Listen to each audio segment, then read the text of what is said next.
After finally defeating Thistle, the mad sorcerer, a new question arises. Who will become the next dungeon lord? We've also learned that the Canaries are descending to resolve this matter. How will the dungeon change? And what will happen to Laios and his party and to Farlin? Let's find out.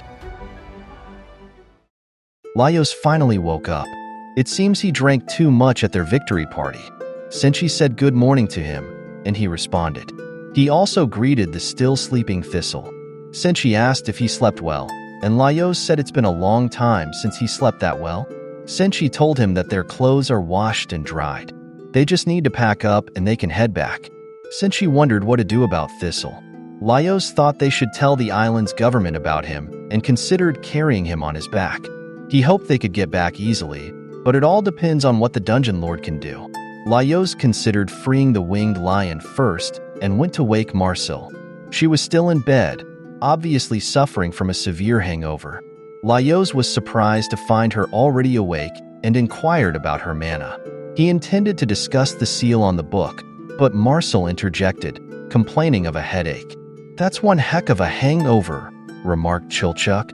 Laios thought about whether healing magic might remedy it, but Chilchuck advised that she simply needed to drink some water and rest. Laios reflected on whether he had allowed her to drink too much, although she hadn't appeared to be even slightly intoxicated. Chilchuck reassured him that she would be fine. Now, all that was left was finding their way home, taking it nice and slow. Chilchuck then asked Senshi what he planned to do after their adventure. Senshi admitted he hadn't thought about it and would just continue living as he had before. Chilchuck noted how stoic that sounded. He then turned to Laios, questioning whether becoming the lord of the dungeon would bring significant changes within it. If so, Senshi remarked, he would need to find a new way to live. He also asked if Laios would force him to leave, to which Laios responded, "Of course not." Senshi mentioned that he's more concerned about the welfare of the orcs and plans to sit down with them to discuss things. Chilchuck shared his intention to return to Cockabrud and open a store, revealing that he had been preparing to buy a shop there for a long time. Laios then commented that he didn't recall Chilchuck mentioning this before, to which Chilchuck admitted it was the first time he had told them. As they conversed, Laios noticed a large hole outside. Suddenly, a bird flew past and headed straight for Laios. He wondered if it was a monster, but then realized it was just a common raven. He was curious about where the bird had come from since it wasn't typical for such birds to live inside a dungeon. The raven looked intently at Laios before flying away. Chilchuck, puzzled, asked what was happening. Laios explained that a seemingly tamed bird had approached them, suggesting its owner might be nearby. Chilchuck, feeling overwhelmed, expressed his reluctance to handle any more complications. Laios speculated that it could be another adventurer passing through, but Chilchuck dismissed this, saying it was unlikely anyone would just pass through there. At that moment, Kabru emerged from the bushes with the raven on his shoulder. Both Laios and Kabru were taken aback. When questioned about his presence, Kabru simply replied, "It's complicated." Laios said he would go down and check. Chilchuck, aware that Kabru should be on the surface, was concerned that he might be a monster. When Laios descended, Kabru, looking at Farlin, asked how he had been. Both were happy to see each other again, but Laios noticed something unusual about the way Kabru gripped his hand.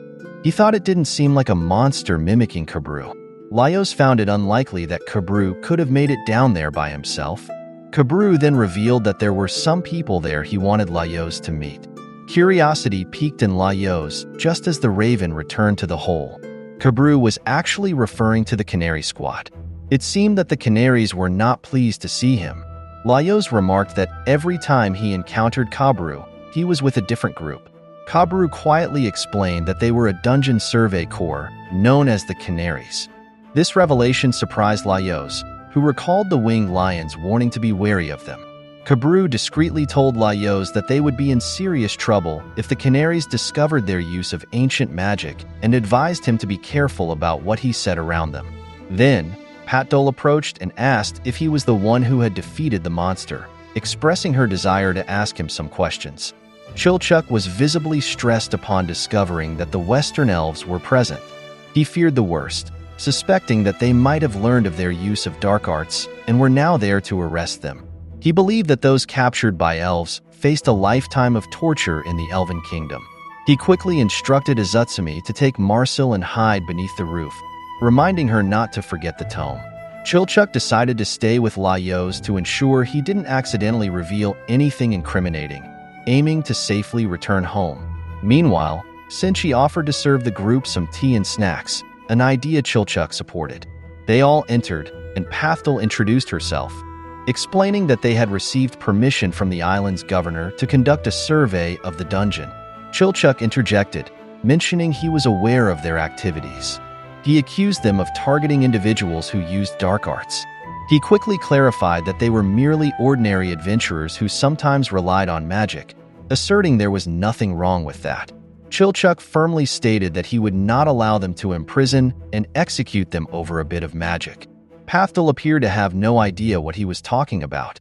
She stated her intention to be straightforward with them and directly inquired whether they had encountered the lord of the dungeon. Laios hesitated before responding with a simple nope. The elves did not seem convinced by his answer. Kabru was concerned, thinking to himself that Laios was a terrible liar. He wondered why Laios was hiding the fact that they had met the sorcerer, hoping he would just tell the truth since it was unrelated to their use of ancient magic. Kabru worried that any further excuses from Laios could spell disaster. He also feared that Laios might be hiding something more severe, like perhaps he hadn't killed the mad sorcerer but was sheltering him instead. Kabru hoped for an opportunity to speak with him privately. Sishi then realized that their captain was missing.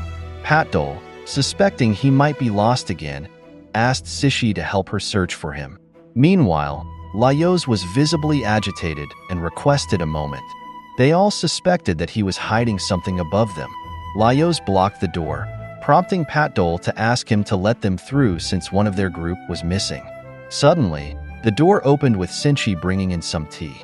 The elves became curious about the drinks he offered them, which included a mysterious bavarois and an unidentified type of tea.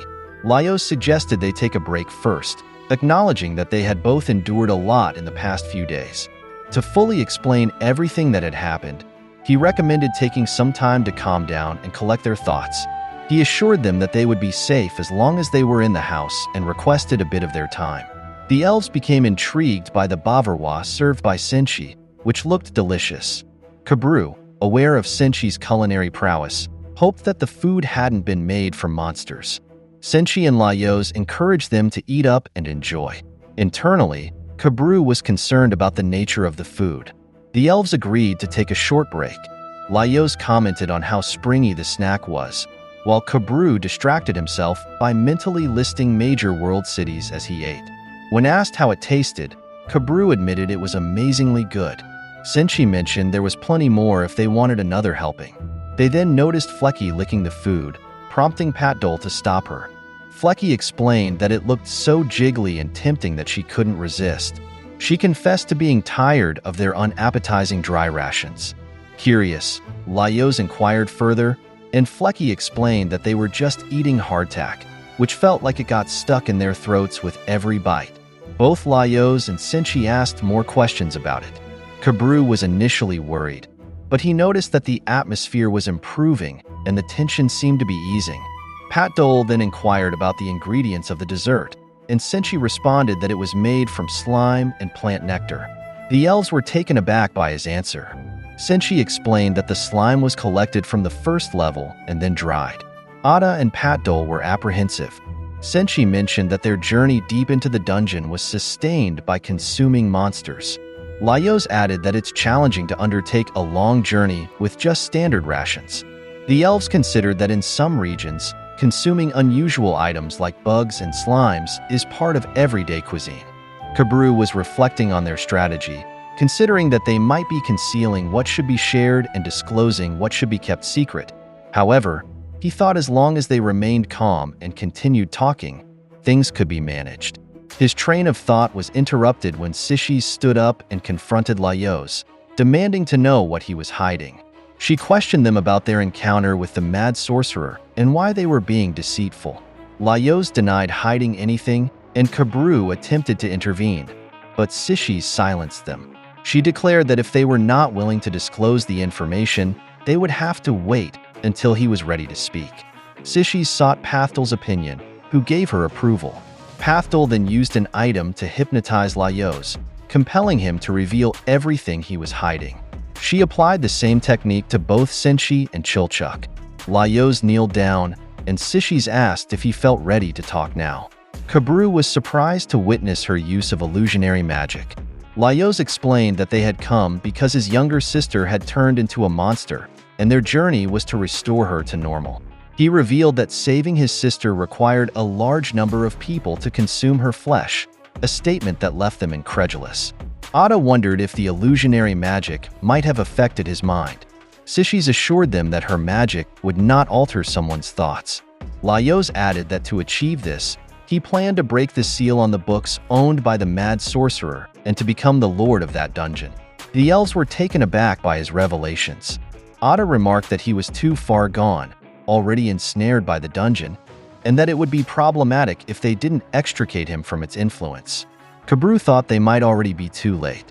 Meanwhile, in the attic, Izutsumi was taking care of Marcel.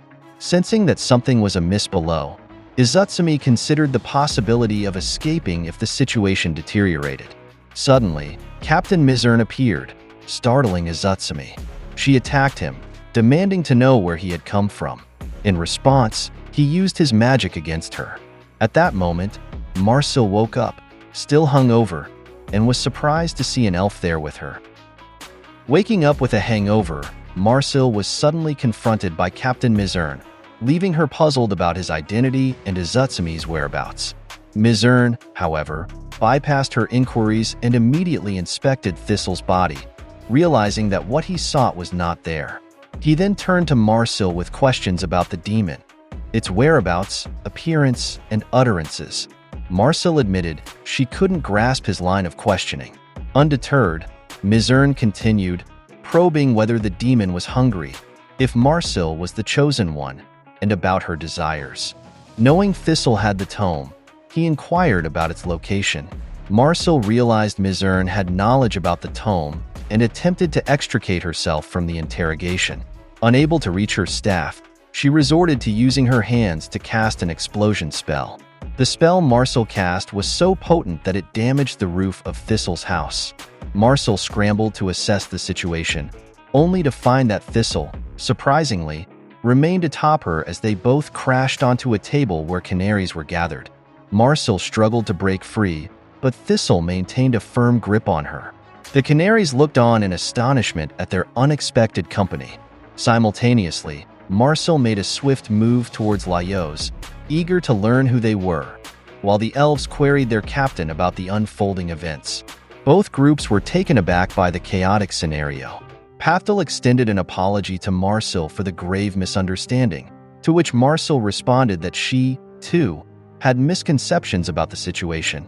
She expressed relief that her explosion spell hadn't reached its intended target. Upon being queried about her headache, Marcel reassured everyone that she was feeling much improved. Pathdol then turned to Sishi's, inquiring about the duration of the illusion spell cast on Laios and the others. Sishi's apologized, explaining that the spell would eventually dissipate, but they might need to be patient. She expressed regret for employing such an intrusive tactic. Marcel speculated that they had been under an illusion spell, which made them reveal everything. Pathdol expressed surprise at encountering the daughter of the court mage. This prompted a flashback to when Chilchuk had shared with them that Marcel's mother was the royal court mage. Marcel felt that Chilchuk had unnecessarily complicated matters by divulging that information. Pathdol then questioned Marcel about her research that led her to the dungeon. Marcel, aware that this aspect of the narrative was factual, confidently stated that she could technically be considered a researcher of ancient magic. Pathdol encouraged her not to be so modest. She assumed that Laios and the others were mercenaries Marcel had hired for protection. Looking directly into Kabru's eyes, Marcel confirmed her assumption, agreeing that she was right. In her thoughts, Marcel grappled with guilt over her fabrications, questioning why Pathdol and her group were there and what their objectives were. Pathdol, perhaps overstepping, advised Marcel not to place her full trust in Laios and his companions, suggesting their judgment might be clouded by the dungeon's influence. She specifically mentioned that the tall man, Laios, had declared his ambition to become the dungeon lord, highlighting how deeply affected he was. Following a whispered exchange with the captain, Pat Dole inquired if the tomes were in Marcel's possession, having been informed they were sealed and currently posed no threat. However, she emphasized the tomes' inherent danger and offered to take custody of them if necessary, suggesting their potential need for safeguarding. Marcel responded that such measures wouldn't be necessary, asserting that she would take responsibility for the tomes and ensure their safe return to her laboratory. Believing that a firm approach was essential when interacting with elves, she informed them that if they desired access to the tomes, they would need to submit a formal request through the appropriate channels. Pat Dole acknowledged this arrangement and apologized. Marcel further mentioned that they had defeated the mad sorcerer, Thistle, rendering him powerless and neutralizing any threats in the area. With their mission accomplished, Marcel suggested that it was time for everyone to return home. Flecky's excitement surged when she heard the possibility of returning home, and she eagerly asked Pat Dole if they could indeed leave. Pat Dole responded that a decision had not yet been made. Internally, Marcel reassured herself that everything would be fine. She just needed enough time to break the seal on the tomes. Mizern then approached her, suggesting they might have met previously. Marcel countered that she seldom left her laboratory. Mizern recalled seeing her at the commemorative gala for the 20th anniversary of the Queen's coronation, a significant event attended by dignitaries from across the country. Marcel acknowledged her attendance, reminiscing about the gala's splendor. Pat Dole chimed in, sharing that it was her first experience of such an opulent banquet. Captain Mizern inquired about Marcel's thoughts on Lyric Moomer, but Marcel was unfamiliar with it. Pat Dole interjected, reminiscing that it brought back memories for her, suggesting they might have stood next to each other in line while getting their plates served. This prompted Marcel to realize that Lyric Moomer might be a type of food, likely served at a communal event resembling a soup kitchen where attendees lined up with their plates. Reflecting on her culinary experiences, Marcel noted that her mother never indulged in regional elven specialties, leaving her curious about the nature of Lyric Moomer. Pat Dole then described the dish as visually appealing, adorned with multicolored shrimp, octopus, and onions. Marcel, though initially perceiving it as rather intense, played along with the conversation, agreeing that it looked appetizing and remarking on the juiciness of the shrimp and octopus. This amused Pat Dole, who found Marcel's commentary particularly intriguing. Pat Dole queried the captain about the contents of his dish, to which he replied it included rose, strawberry, and pigeon. Pat Dole admitted she couldn't bring herself to eat hers, so she took it home and looked at it every night. Marcel considered this unsanitary and speculated whether it was a type of dish where any ingredients were permissible. Pat Dole then inquired about the contents of Marcel's dish. Marcel responded that it contained scad, sardine, and mackerel. Pat Dole was impressed and remarked that not only was Marcel amazing for handling such a combination, but the chef who prepared it must be as well. The captain then sought Sishi's thoughts on the conversation. Sishi's apologized, admitting she hadn't been paying attention. However, she added that she didn't need magic to ascertain that Marcel had been deceiving them, stating she had never heard of any court mages having children of mixed heritage. Flecky sensed that something was amiss. Lishan speculated that there was something suspicious given that Marcel appeared to be a half-elf. Pat Dole was incredulous. Flecky then questioned what exactly a lirum ucaire was. Ada explained that it's a crafted confection, which can take various forms. The items in the arrangement symbolized the Queen's blessings to them. They noted that the Queen is a staunch traditionalist who does not accept the existence of mixed-blood offspring, asserting that there's no way the Queen would extend her blessings to someone like Marcel. Realizing she was trapped, Marcel found herself unable to respond. Sishi's contributed to the conversation, noting that she did not detect any deceit when Marcel spoke of her mother being a royal court mage.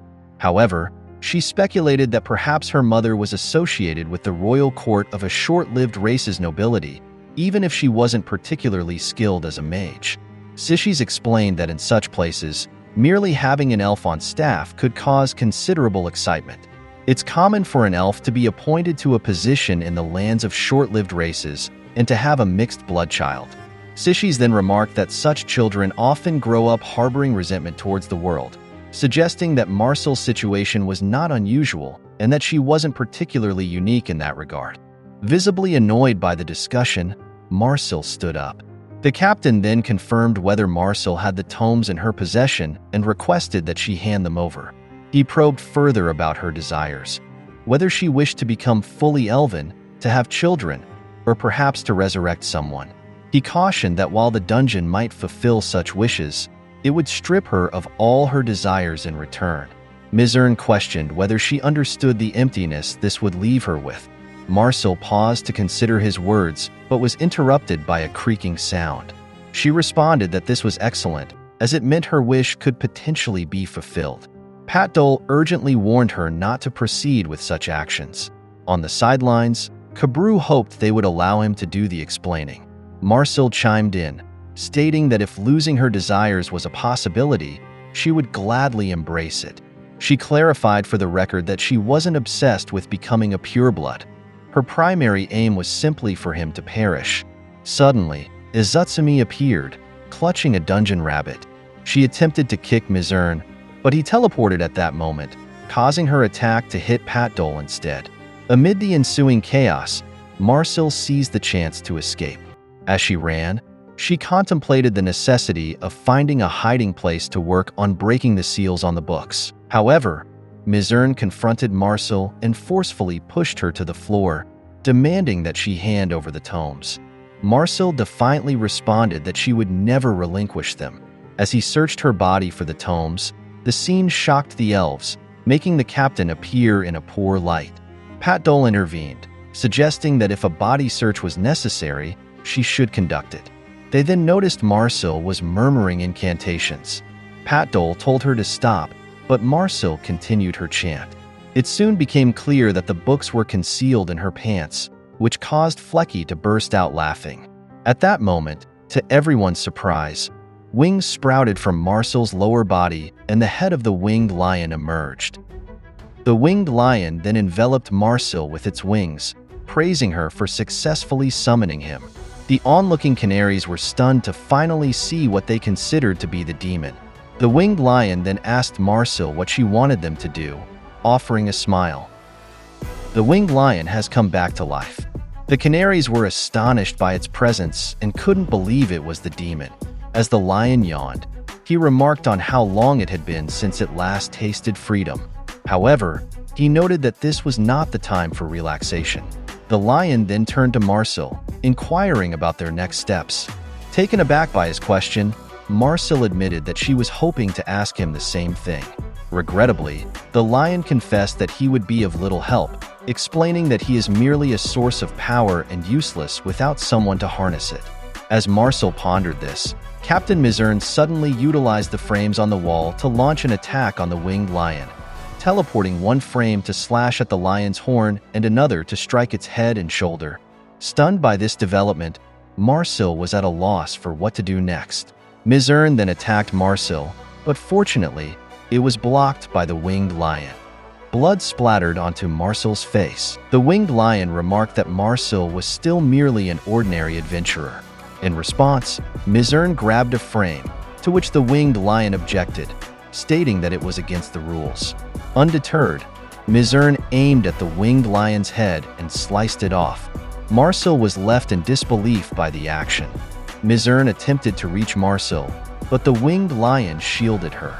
The lion remarked that Mizern clearly hadn't grasped the situation. Mizern retorted that he was a manifestation of the infinite and declared that if he couldn't kill the lion, he had no other choice. He pulled off his cloak and transformed it into a weapon. He manipulated it to slice through various parts of the winged lion's body, tearing into its neck, wings, hands, legs, and more. Kabru was astounded by Mizern's actions. Yet, the severed parts of the winged lion were regenerating. Kabru surmised that at this rate, Captain Mizern might collapse from exhaustion due to mana depletion before achieving his goal. Suddenly, Kabru realized he could speak again.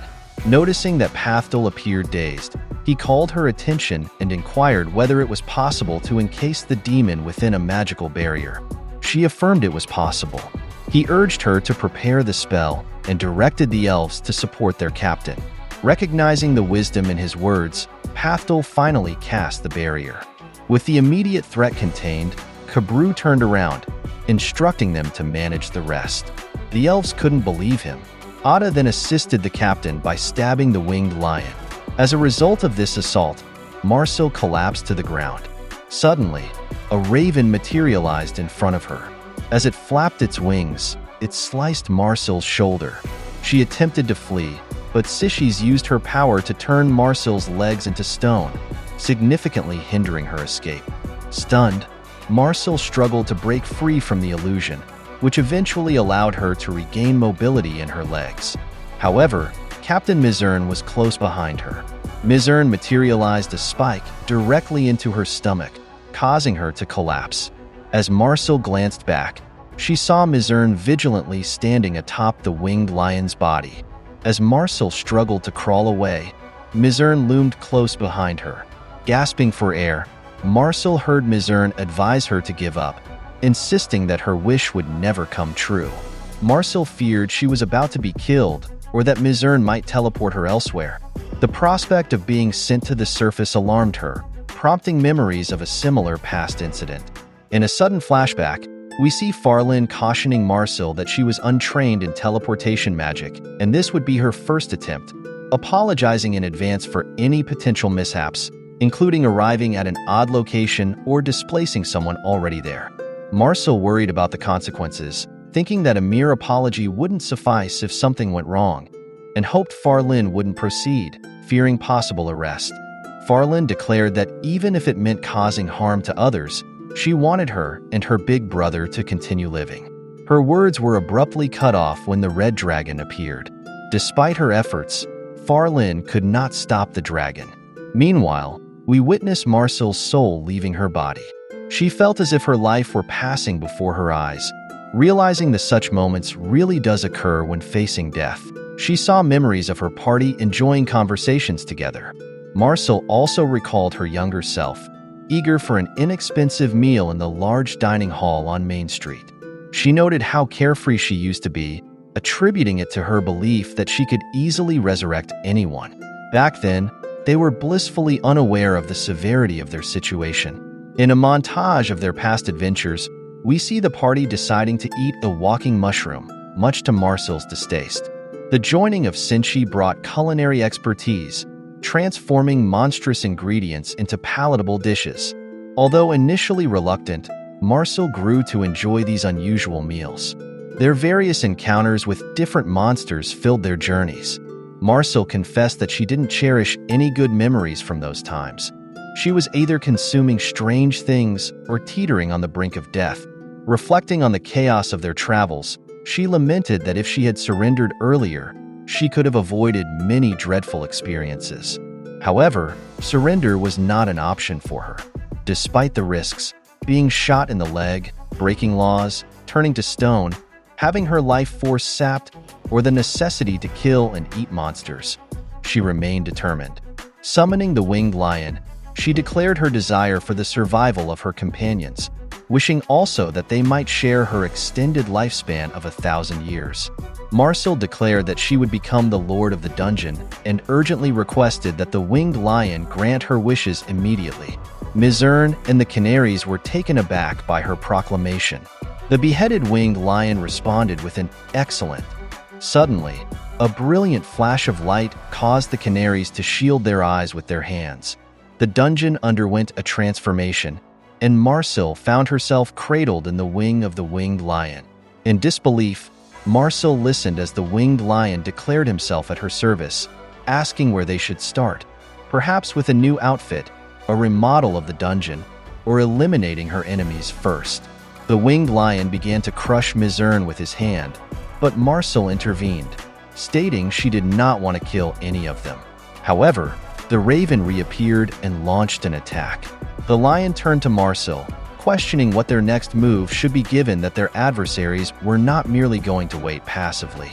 Marcel wondered if there was a way to handle the situation without resorting to lethal measures. In response, the lion prompted her to think deeper on the matter. Meanwhile, the elves were preoccupied. Pathtal updated that the barrier was nearly complete. Flecky tried to maintain focus, but suddenly collapsed. Ada, curious about what was transpiring, noticed something adhering to Pathtal as she was swiftly ensnared by a huge spider's web and lifted into the air. Another huge spider approached Ada on the ground, prompting her to shout. Marcel could only watch, deeply unnerved by the unfolding chaos. Marcel confessed to the winged lion that the situation was too creepy for her, but he reminded her that this was what she had requested. She clarified, aiming for something different. During this exchange, we see the huge spider, chittering while holding Ada captive. Suddenly, the spider's body began to snap and crack, its head tearing apart to reveal a rabbit and bear's head. The winged lion commented that while she was free to do as she pleased, these new forms were even creepier than before. Marcel then expressed a desire to leave the area for the moment, mentioning that she needed time to compose herself and also wanted to gather Laios and the others. Additionally, she needed to think about how to prevent Farlin from decomposing. Understanding her requests, the winged lion nodded and covered her eyes. Clenching his fist, he bid Mizern farewell and forcefully threw him against the wall. With that, they were ready to depart. Marcel inquired if the winged lion was acquainted to the elf, to which the lion replied that he was a fervent admirer of his. The winged lion then confirmed their plan to first meet with Laios and the others, subsequently freeze Farlin to preserve her, and finally create a settling place for her. Marcel agreed to this plan. When the lion suggested creating a new Farlin, Marcel strongly objected, prompting the lion to promise never to mention it again. With that settled, they departed from the area. As they walked, the lion noticed Marcel wincing in pain. Upon asking if she was all right, she confessed she was not, explaining that a barrage of sensations was overwhelming her mind, likely due to the combined effects of the current dungeon state and the perspectives from eyes that Thistle had deployed. The lion speculated that she might not be accustomed to this yet and offered to turn it off. Suddenly, everything around them went dark. Marcel felt somewhat relieved and began searching for her comrades. She was startled to find that Laios and the others were no longer there. Puzzled, she wondered where they could have gone and whether they had regained their senses. The lion offered the use of the eyes, but Marcel expressed doubt about her ability to manage them. The lion then suggested she visualize a random monster in her mind, which led to the sudden appearance of walking mushrooms. He proposed that the mushrooms should search the manor, and Marcel confirmed that they would not harm Laios and the others. The lion assured her they would not. Meanwhile, Laios regained consciousness, roused by Kabru. They were in a room filled with canaries and huge spiders. Kabru then cautiously led Laios and the others out. The Zutsumu demanded to know what had been done to Laios and insisted they had better be restored to normal. Kabru reassured her that they would be.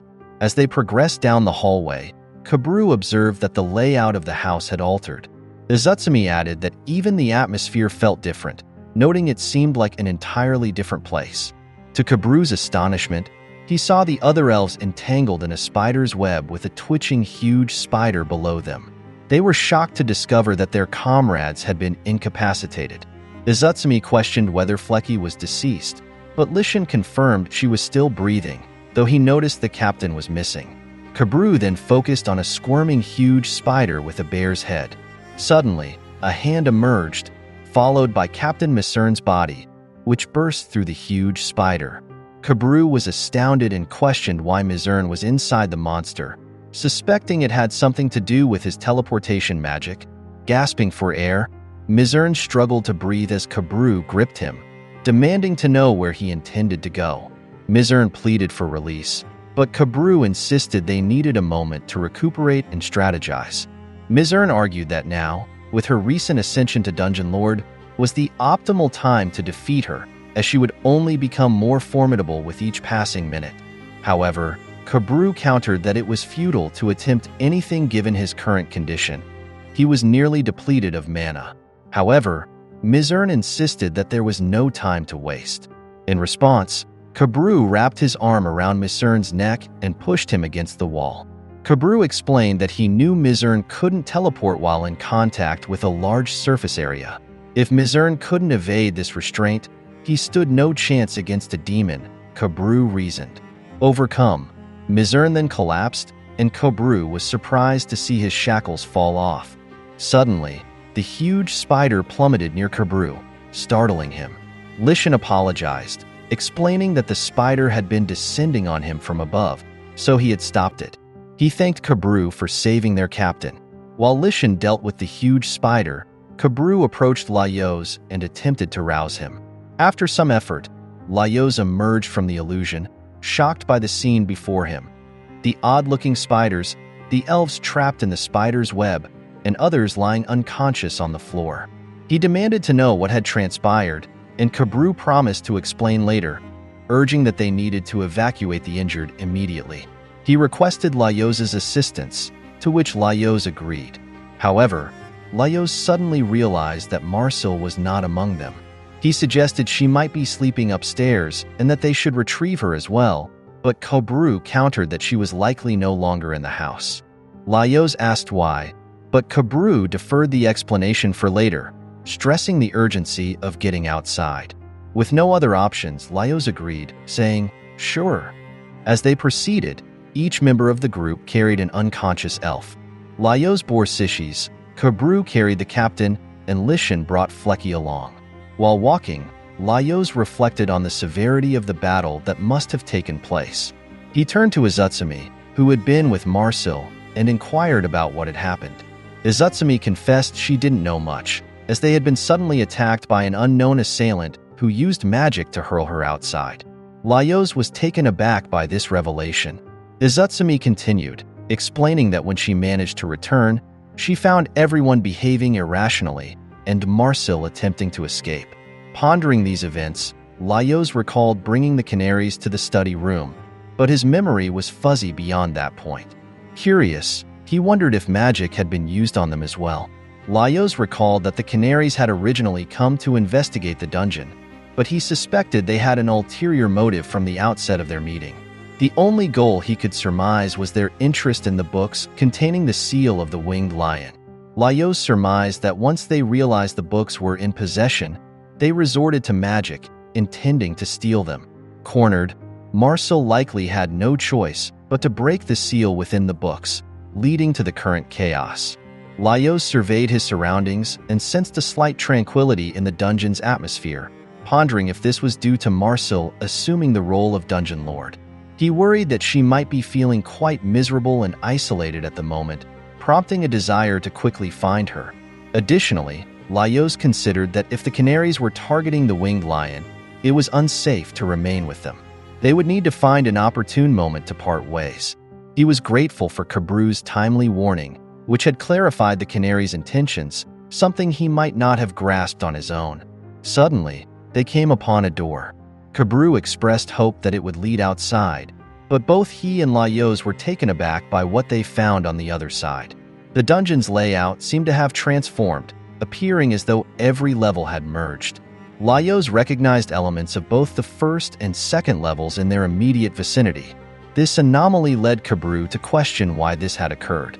Laios explained that Marcel, now the dungeon lord, had altered the structure so everyone could access the dragon part of Farlin for sustenance.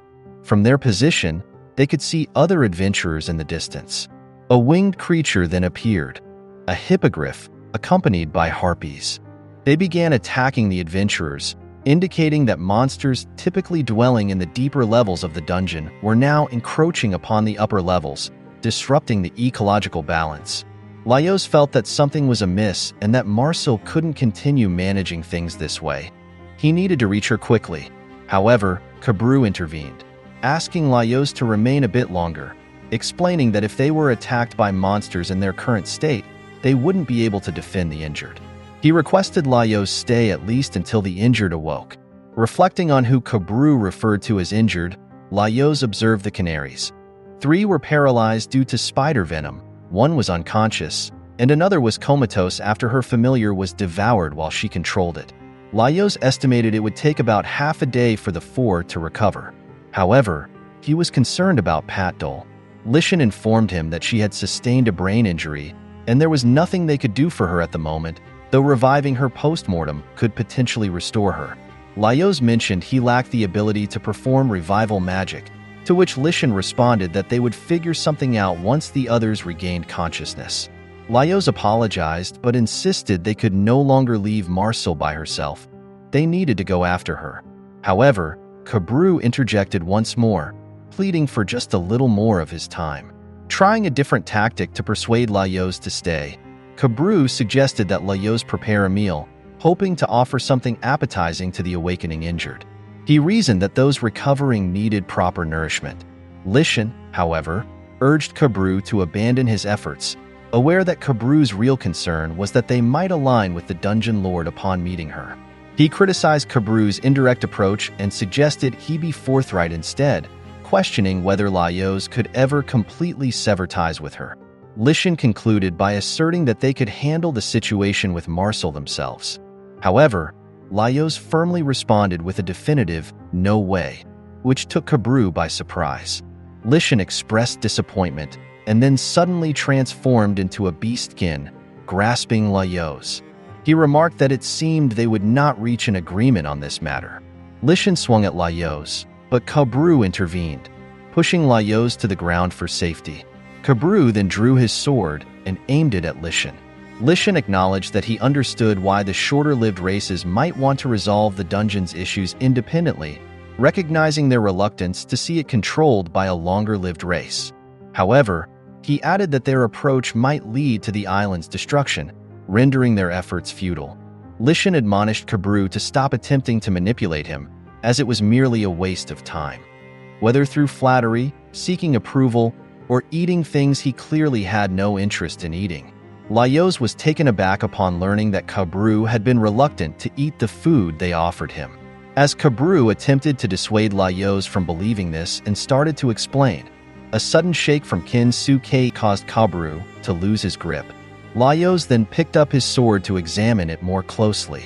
Meanwhile, Izutsumi leaped into action, attacking Lishan and managing to scratch his body. Kabru tried to clarify the situation to Laios, but Laios was not receptive. Instead, Laios urged his party to hasten their efforts so they could reach Marcel more quickly. Once more, Kabru raised his voice and implored Laios to wait, pleading earnestly. Laios and the others paused and looked back. Advancing, Kabru grasped Laios by the elbow and offered an apology for his deceit. He clarified that the power of the dungeon was not as Laios perceived. He revealed that a demon was sealed within the dungeon, which manipulates people and grows stronger by absorbing their desires. Laios, perplexed, admitted that he did not fully grasp what Kabru was trying to convey. He then apologized to Kabru for having previously coerced him into eating strange things, assuring him it would not happen again. Kabru began to explain his deep-seated aversion to monsters, highlighting a personal reason for his feelings. However, Laios interrupted, apologizing but stressing that they couldn't afford to linger for a leisurely discussion. He emphasized that Marcel was their friend, reminding Kabru that they had traveled together for a long time and endured many challenges. He pointed out that despite her dislike for eating monsters, Marcel had faced numerous hardships to save his sister. Laios declared that, regardless of the circumstances, he could not simply abandon Marcel.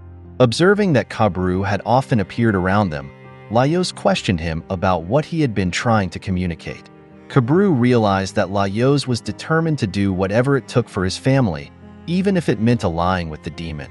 Kabru, struggling to articulate his thoughts, began by mentioning the many people on the island, then shifted to stating that he was from a town called Utaya.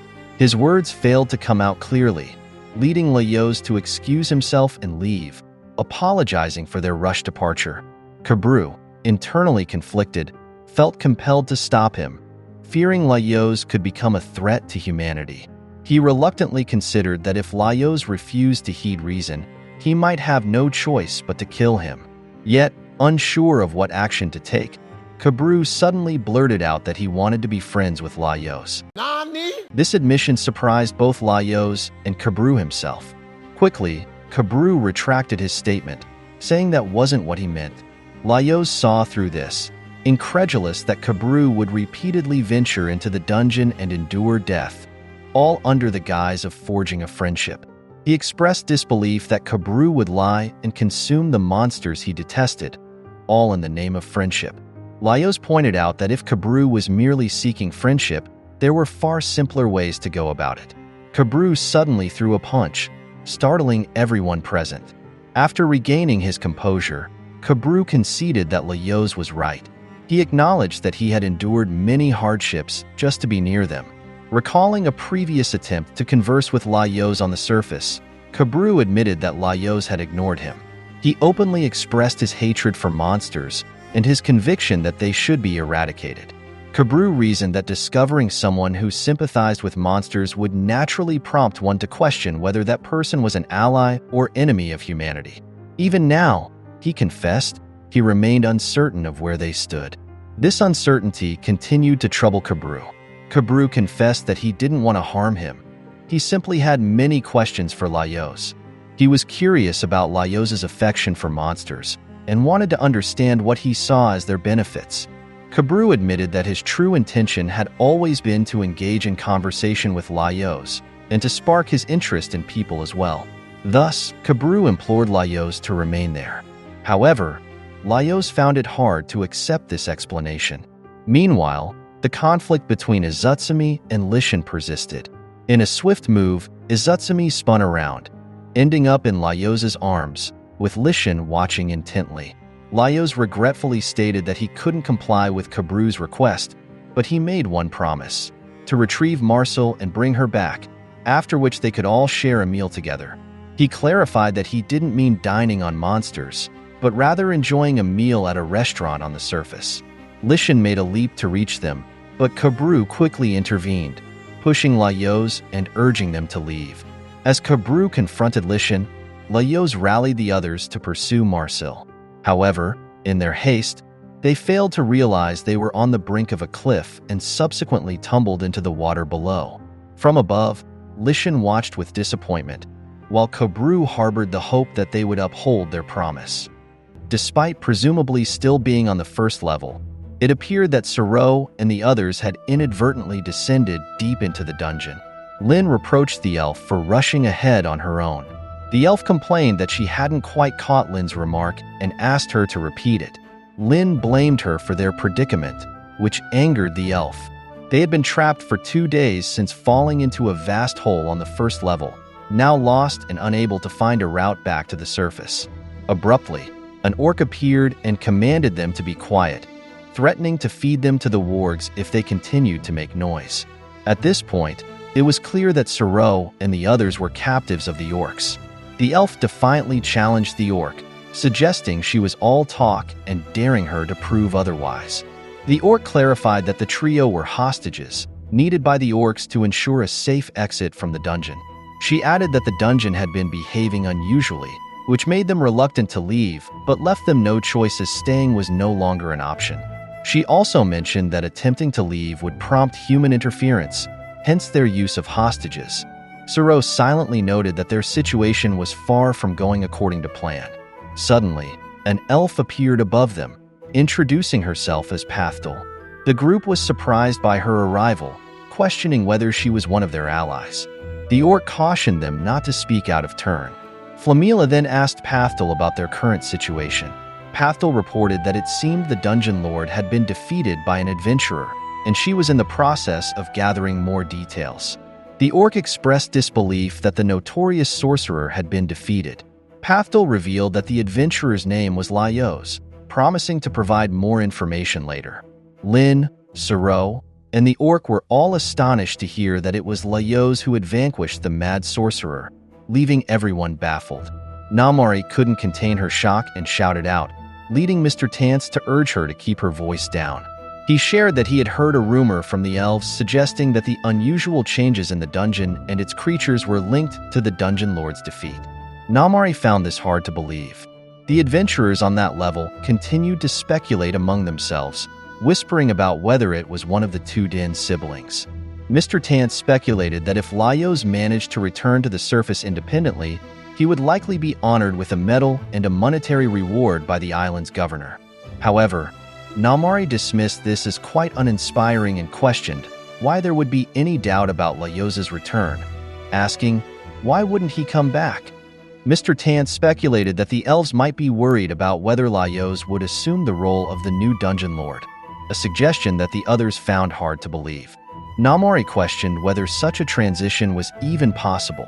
Mr. Tant acknowledged that it wasn't uncommon for control of a dungeon to pass from one individual to another, noting that a dungeon lord can alter the dungeon in any manner they choose. Namari then recalled King Durgal's declaration that he would grant his entire kingdom to whoever defeated the mad sorcerer. She added that Laios had no interest in becoming a dungeon lord, asserting that Mr. Tant was worrying unnecessarily. Mr. Tant then questioned how she could be so certain about Laios' intentions and inquired about his other party members. Namari considered Chilchuk to be the greedy one and Senshi to be mysterious.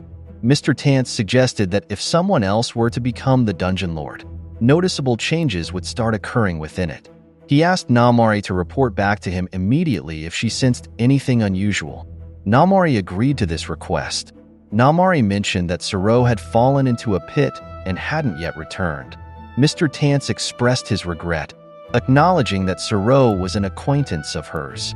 Namari explained that they planned to head out to retrieve him and expected to be back in 2 or 3 days. She reassured Mr. Tant that she would be vigilant for any oddities, as he had advised.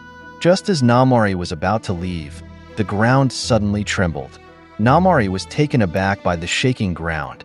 She noticed Mr. Tant was trapped on a brick as the ground beneath him began to rise. Surprised by the sudden movement, Mr. Tant found himself elevated. Namari urged him to jump, promising to catch him. He leapt and landed on her. As they looked up, they observed the ongoing shifts in their environment, surprised by the changes at their level. Namari remarked on the danger of their situation and checked on Mr. Tant, who assured her he was unharmed. Namari then suggested they make their way to the surface, concerned about the potential risks should another tremor occur. As they looked back, they were astonished to see a massive tree behind them. Namari was incredulous at the sight of a forest on that level and wondered aloud when it had appeared. Someone replied that it had just risen from below. Their attention was then drawn to a basilisk. Warnings were issued about its poisonous claws. Simultaneously, they noticed man-eating plants on the other side, ensnaring adventurers. Surveying the chaos, Namari puzzled over why elements from the second level had migrated there. She then spotted Suro, held captive by orcs. Both Namari and Suro were astounded to see each other on that level, and they were surprised by the proximity of so many orcs to the surface. The orcs, in turn, questioned what the humans were doing there. Both groups were taken aback by their encounter. As they observed the altered layout of the dungeon, Flamila was in disbelief over their captain's mishap. One of Kabru's party members mistook a creature for a dragon, which another corrected as a griffin. Namari questioned Mr. Tant if this transformation was what he had referenced earlier. Mr. Tant confirmed without hesitation, explaining that one of Laios' party members had indeed become the new lord of the dungeon. Within the transformed dungeon, powerful monsters launched attacks on people. Namari fought back vigorously, but the onslaught seemed endless, with more monsters continuing to arrive. Mr. Tant explained that the convergence of people within the dungeon was attracting the monsters as well. He cautioned that if they were to retreat, the monsters might follow them to the surface. Suddenly, he warned Namari about a monster creeping up behind her. The winged creature swooped toward Namari, but Suro intervened just in time. As a result, the monster plummeted below, where the orcs then stepped in to assist. Namari was astonished by the turn of events. Once the immediate threat was mitigated, Suro checked on her, and they began discussing Laios. They exchanged questions about whether Laios had indeed defeated the mad sorcerer, and if he had become the lord of the dungeon. Suro confessed he had no clue what she was referring to. Namari herself was perplexed by the unfolding situation. Meanwhile, Flamila, having learned about Laios' party and the potential threat they posed, shared that they had lost contact with their allies since their last encounter with his group. It appeared they had attempted to prevent him from assuming the role of Dungeon Lord, but had been defeated in the process. Flamila quickly turned and addressed all of her team members. She instructed them to locate Laios, now the new lord of the dungeon, and defeat him. In response, Namari urged them to hold on, suggesting there must be some misunderstanding. She defended Laios, stating that he wasn't the type of person they were making him out to be. Flamila countered that Laios held a deep admiration for monsters and showed little interest in any aspects of human society. She expressed concern that if the reports about him were accurate, he could pose a greater threat than the mad sorcerer, who was merely focused on controlling a single country. Flamila insisted that they had to stop him. Namari then questioned why it had to be this way. Flamila clarified that the monsters were moving toward the surface, indicating that the dungeon was expanding. She warned that it wouldn't be long before the situation became hazardous. She then gathered all the barrier mages to prepare. The adventurers conversed among themselves, questioning what it meant for the dungeon to be expanding. They speculated whether the dungeon would grow in size, similar to how the graveyard had been assimilated. One of them expressed concern about the potential encroachment on their village. Suddenly, a man among them urged everyone to remain calm. He pointed out that, although the dungeon was teeming with monsters, it also provided opportunities for revival and earning money. He questioned why they should worry about the dungeon's expansion. The others saw his point and were invigorated by the prospect of venturing into the dungeon for treasure. Flamila, overhearing this, commented on her disdain for the short-sightedness of the short-lived races. Another elf questioned whether their current task would differ from a typical dungeon survey, expressing concern that they hadn't been forewarned about dealing with such a serious situation. Flamila curtly advised her not to act so entitled and clarified that their duty was to enter the dungeon and report on the conditions inside.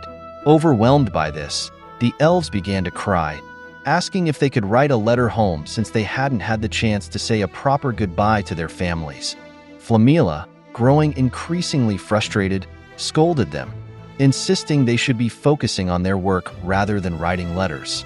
She then continued her search for the barrier mages, emphasizing the need to summon as many familiars as possible. Namari turned to Siro to inquire about the nature of the crisis, wondering if the situation was indeed as grave as it seemed. An elf expressed concern that their current predicament might mirror the events of Utaya.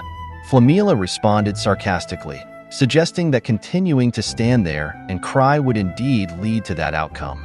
Flamila considered internally that replicating the Utaya scenario, where they ultimately contained the demon, might actually be preferable. However, she pointed out that the greatest immediate threat was the possibility of the Dungeon Lord altering the fundamental rules of the dungeon. She elaborated that unforeseen changes like terrain transformations, the inability to revive the dead, or people morphing into monsters could occur gradually or suddenly, but invariably, a Dungeon Lord would become unstable. She pondered what Laios, with his affinity for monsters, might do under such influence. Whether he might create more monsters just for amusement or transform people into monsters. Questioning the group, she asked if they could be certain he would refrain from such actions. Siro and Namari exchanged glances, reflecting on Laios' deep fascination with monsters, and concluded that they could not guarantee his restraint. The commotion on that level persisted. An elf reported to Flamila that the barrier mages had assembled.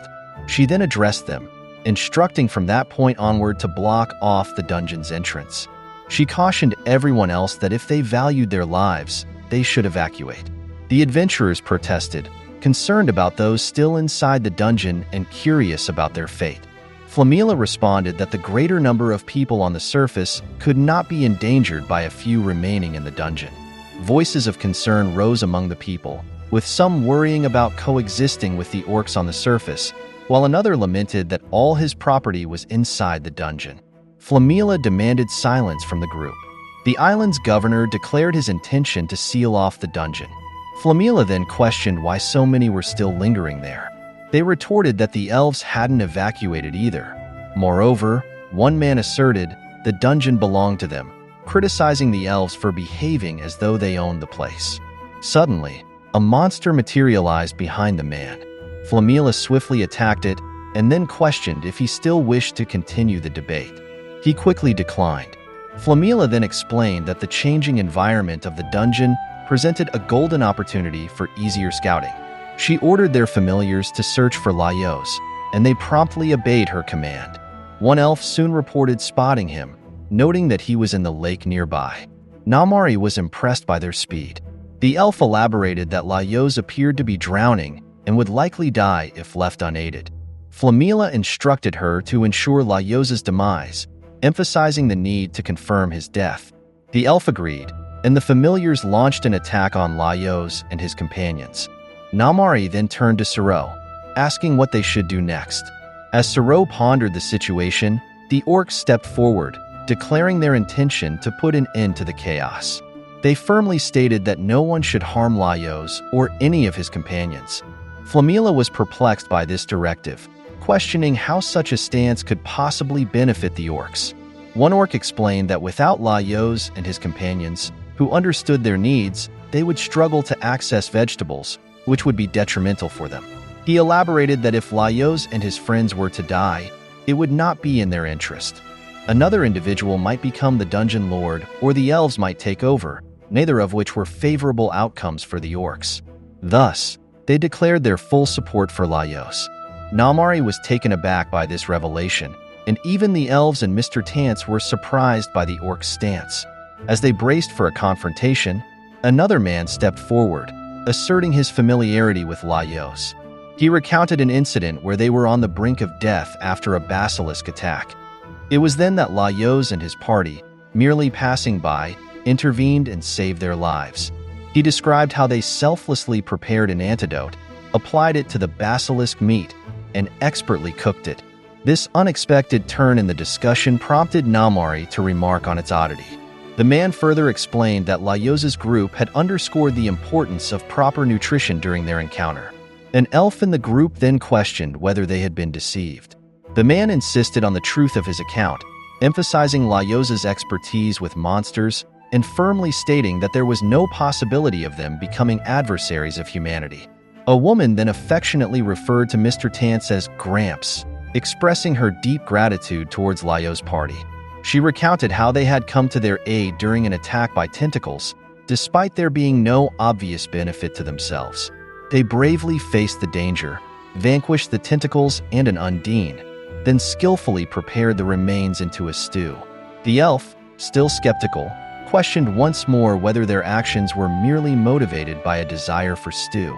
The woman responded that despite spending just a short day with Laios' party, everyone involved held the same high regard for them. She then turned to Namari and Siro to solicit their views on Laios.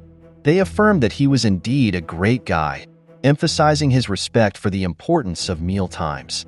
An exasperated Flamila then interjected, asking them to drop the continuous references to food. Siro expressed that he couldn't really envision Laios' party causing harm to the elves, clarifying that his opinion wasn't based solely on their kindness. Namari concurred, pointing out that they actually weren't very strong. Flamila was taken aback, recalling their victories over a red dragon and a basilisk. Namari explained that they were utterly ineffective against anything that wasn't a monster. Laios had no interest in people and lacked basic combat skills against human opponents. She then queried if the people she couldn't reach included the man who had been involved in a fight on the first floor recently, stating confidently that Laios wouldn't stand a chance against him. She mentioned that the man the elf had supposedly defeated was still entangled in debris from a wall. Siro noted that there were claims of Laios and his party attacking their allies, but he expressed doubt about the truth of those allegations, indicating a general mistrust of what they had been told about the dungeon. To sum it all up, he called Inu-Ta-De and declared that they would not comply with the directives given. The orcs, Kabru's party, Mr. Tance, and his companions united to confront the elves. Flamila was incensed and criticized the short-lived races for their failure to learn, boldly challenging them to a confrontation and proclaiming her readiness to take them all on. Namari and Siro exchanged glances and decided to make a quick departure. Namari speculated that Laios' party might be linked to the alterations within the dungeon, while Siro was resolute about locating them to uncover what was transpiring. Flamila was taken aback by their reactions. Meanwhile, The orcs dispersed, and the humans announced their intention to retrieve their belongings. Flamila attempted to halt their departure and called everyone to return, but they were determined to find Laios and his companions.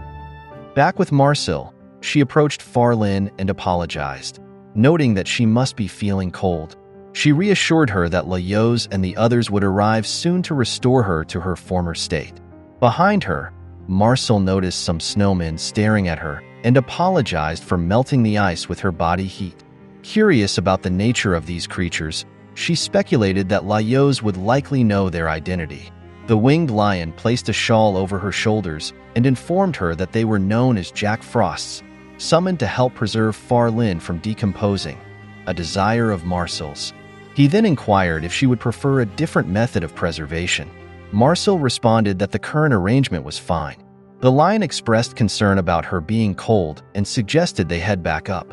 When Marcel asked about Laios and the others, the lion reported that they had not yet been located. Sensing her discomfort, the lion asked what was troubling her and whether she felt lonely. Marcel was anxious about whether she could reunite with her companions. She pondered what steps she should take next, overwhelmed by numerous concerns. She feared failing in her endeavors and never being able to return to the surface, or worse, living a life of isolated solitude like Thistle. As these thoughts swirled in her mind, Marcel spotted a door and opened it. To her surprise, she saw her father. She called out "Papa," but received no response. The winged lion then inquired whether the figure resembled her father, explaining that this was his attempt to create one. Marcel was shocked to discover it was actually a doll. When she questioned why he had done this, the winged lion explained that he sensed her loneliness and wanted to provide some comfort.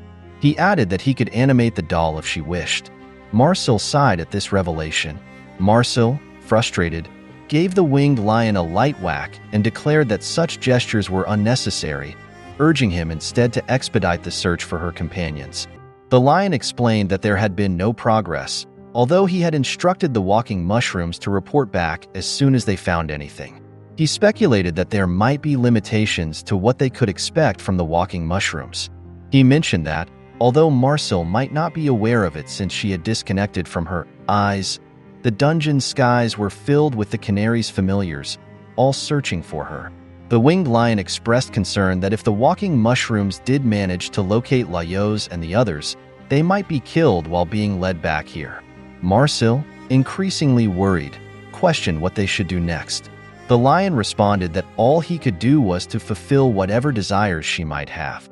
Meanwhile, Laios and his party unexpectedly fell into the water. Fortunately, they all managed to swim back to the surface. Izutsumi remarked on their good fortune that the lake was directly beneath them. Suddenly, Chilchuk and Senshi latched onto Laios, followed by Izutsumi, which led Laios to complain that he couldn't move. He expressed concern that they might all drown. Chilchuk questioned whether Laios didn't know how to cast Water Walk. This prompted Laios to recall that he had indeed learned the spell from Marcel, though he admitted he couldn't quite remember how it worked. In a desperate attempt, he clutched at his chest and began to chant, trying to envision his body being enveloped by a film of mana. Miraculously, this effort caused them all to soar out of the water. Carrying his companions, Laios hopped from spot to spot until they safely reached a shallow area. Unfortunately, Laios bumped his head on the wall in the process. Chilchuk commented, noting that the sequence was quite a faithful reenactment of their previous encounter with a kraken. Now that they were out of the water, Laios proposed that they go find Marcel. Chilchuk, however, suggested they pause to consider their next steps. He questioned their destination and whether they intended to search every nook of the vast dungeon. Senshi pointed out that they were also without equipment. He had left his pot, weapons, and everything else back at the house, effectively putting them back at square one. Laios pondered over their predicament, wondering if their situation was more dire than he had initially thought.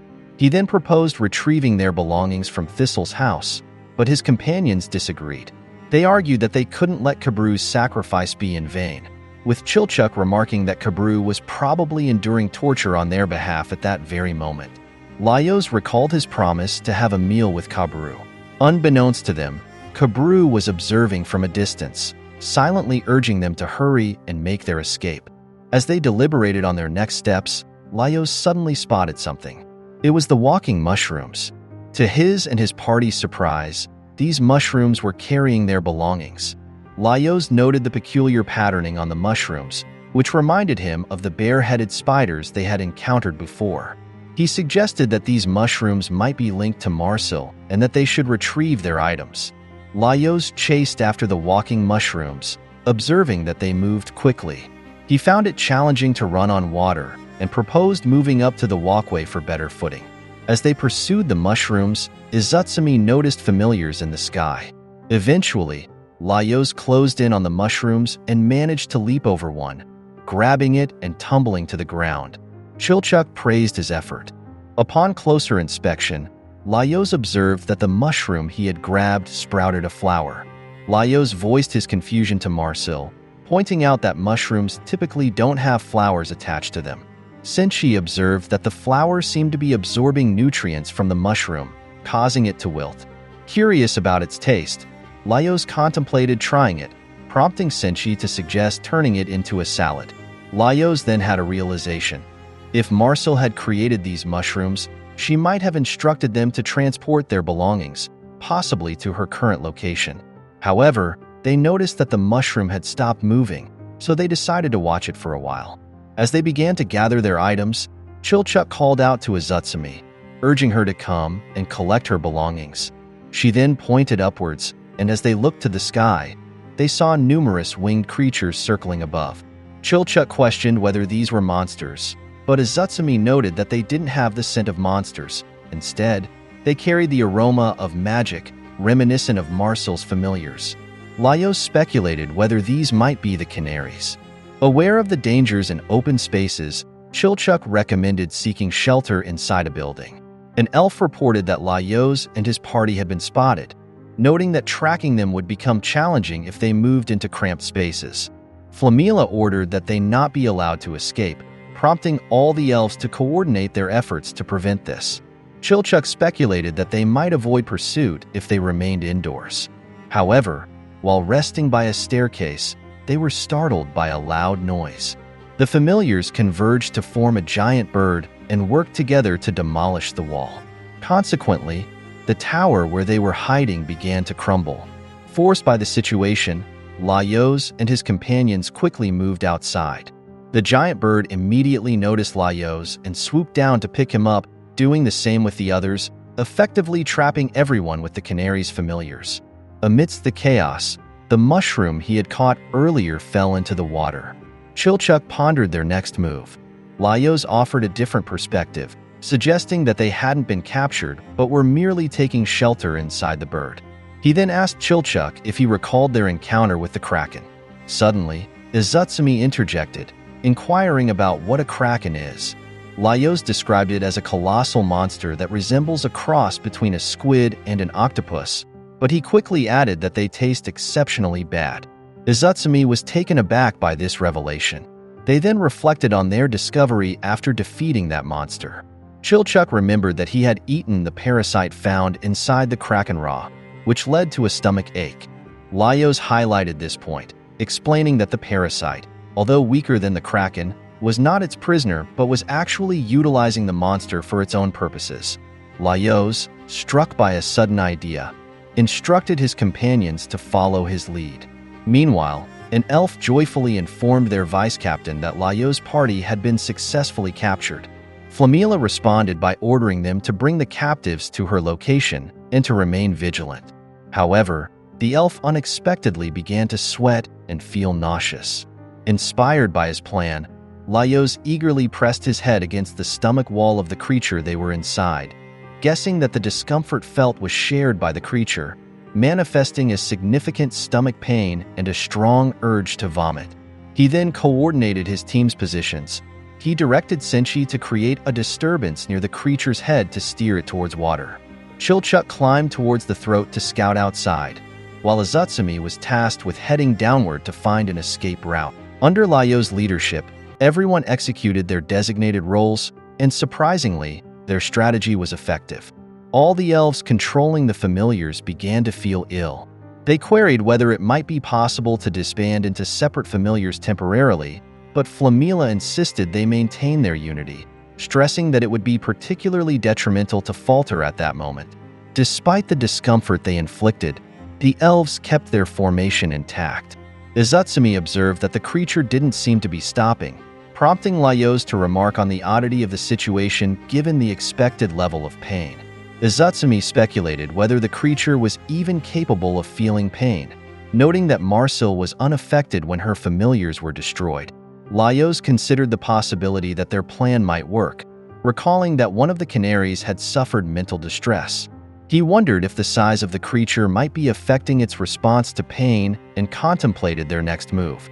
Laios then inquired about the outside from Chilchuk, who reported seeing what appeared to be a large monster in the water.